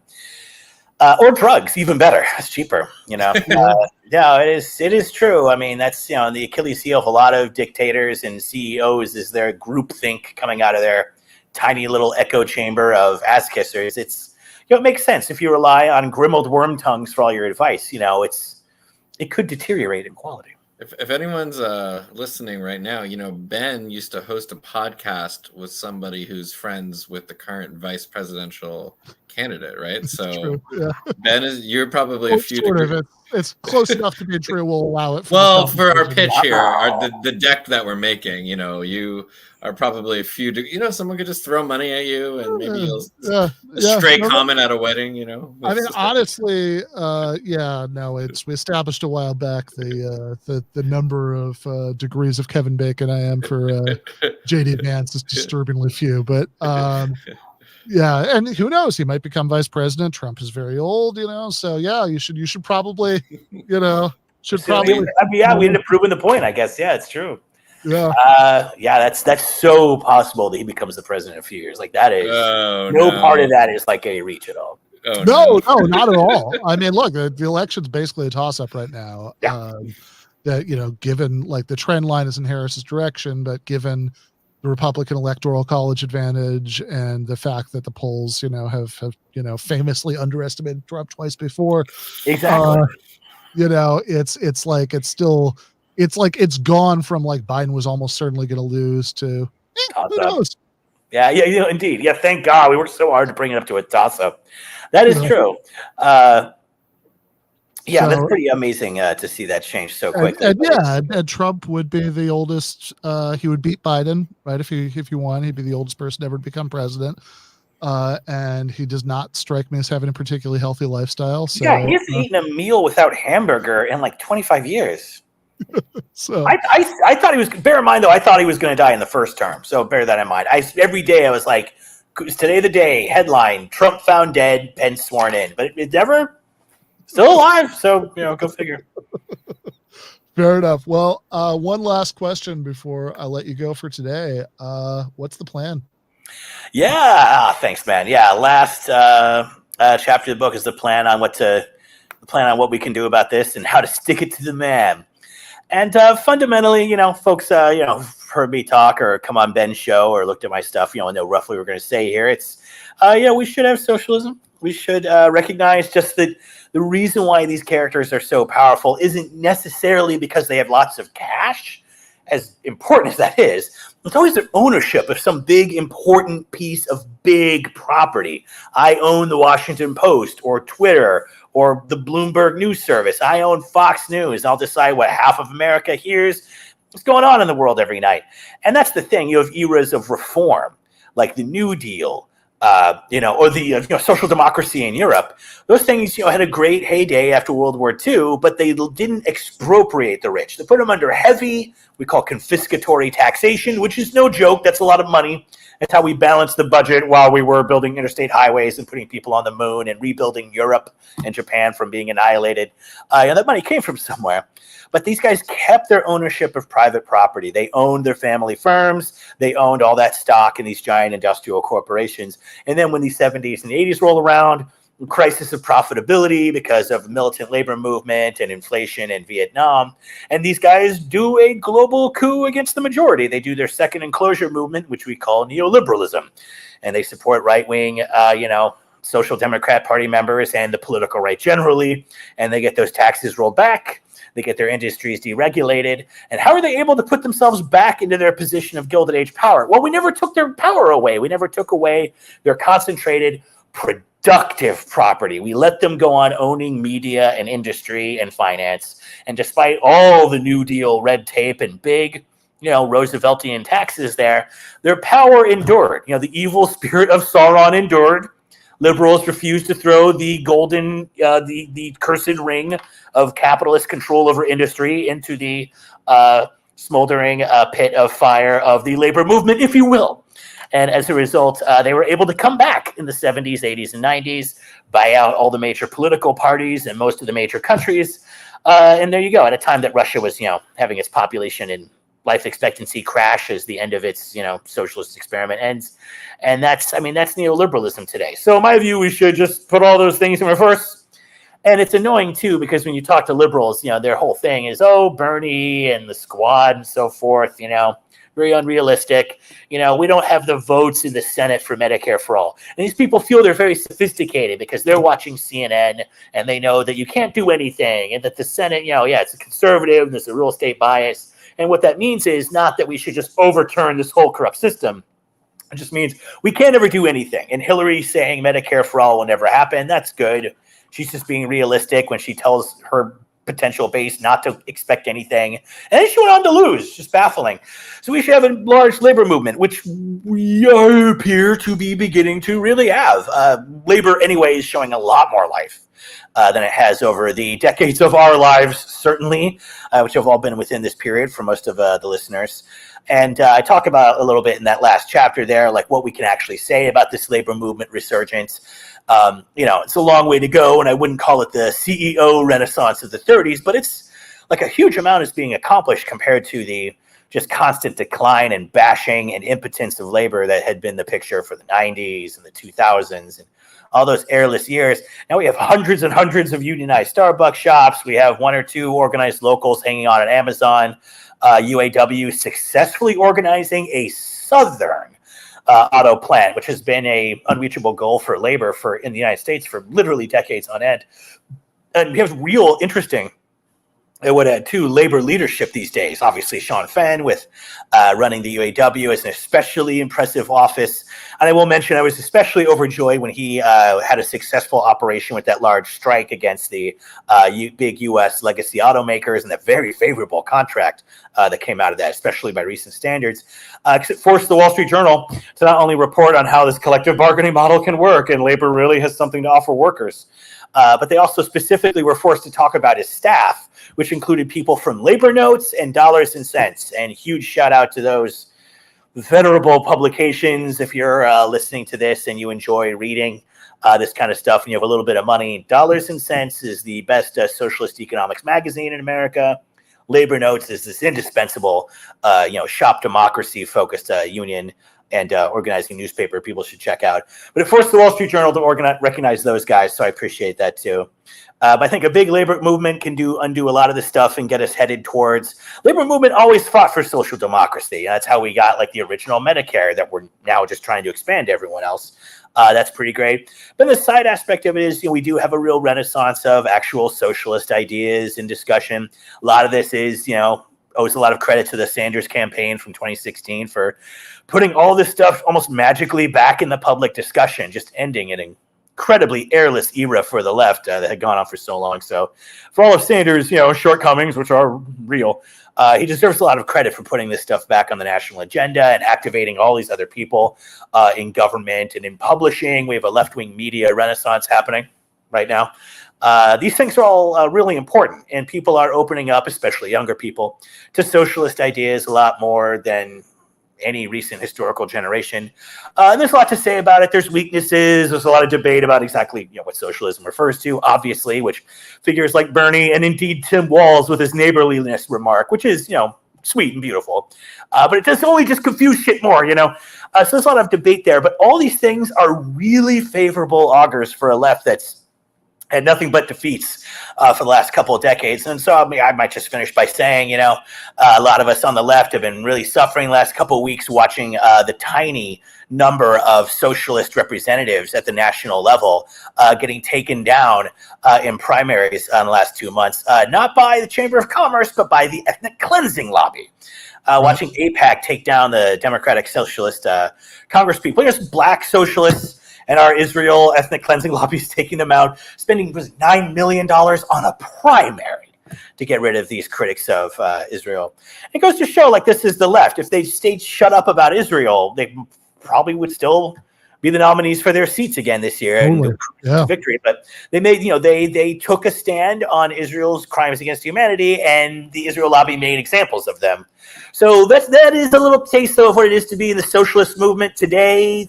Through the past centuries, it's defeat, and you just got to learn to live with defeat and learn the lessons from it and come back and find the source of strength and joy in that great socialist human legacy, because it's up against governments and billionaires, and they're assholes and they'll lie and kill you. But a lot there that's working now that we haven't had progress with in so long. So the best way to feel good about what's happening in the world today, if you're feeling frustrated or helpless, is to get involved with one of these things. Get a union in your workplace, find your DSA, find some other plenty of great activism happening out there. And can't overthrow a ruling class you don't know anything about. So pick up my book too. Yeah. All right. So we turns out we don't actually have to let all these people that we've been talking about keep all this money forever. Right. Shouldn't. How about that? All right. So Rob, where can people get this book? Yeah, great. Well, of course, it's available everywhere fine paperbacks are sold. So, you can order that online. I always encourage people to go to their fun local bookstores, which often, if your community is lucky and able to sustain one, that can support great scenes, have great curated collections. I always encourage people to go to their bookstores. If you wish, though, of course, you can go to the Haymarket Books website and order directly from the publisher. We always appreciate that. And of course, you have a lot of nationally operating left-wing book publishers that people like to turn to. And I know Red Emma is a favorite of Ben's, so that's a great choice as well for your national Amazon book ordering platform needs. Definitely don't use them. Go to Red Emma's. They're great. So lots of good options there for however you obtain your physicalized reading material. And of course, there's an ebook as well if you like to read on your tablet. Nice. Yeah, we have the Haymarket link down below the screen where you're watching us right now. So please check that out. Buy Rob's book. Get move enough copies, and they'll be putting his dwelling in that mansion section of the Wall Street Journal anytime now. So looking forward to that. Thank you so much, brother. Always great conversation. Meanwhile, Jake and Andy and I are going to go to the half an hour post game for patrons, watch a little bit of Tim Pool's thoughts about unions. Would you believe they're confused? So looking forward to that. If you are a patron, I will see you there momentarily. If you are not, there's never been a better time to reevaluate your priorities in life and become one. But if you are, see you in about 30 seconds. Left is best.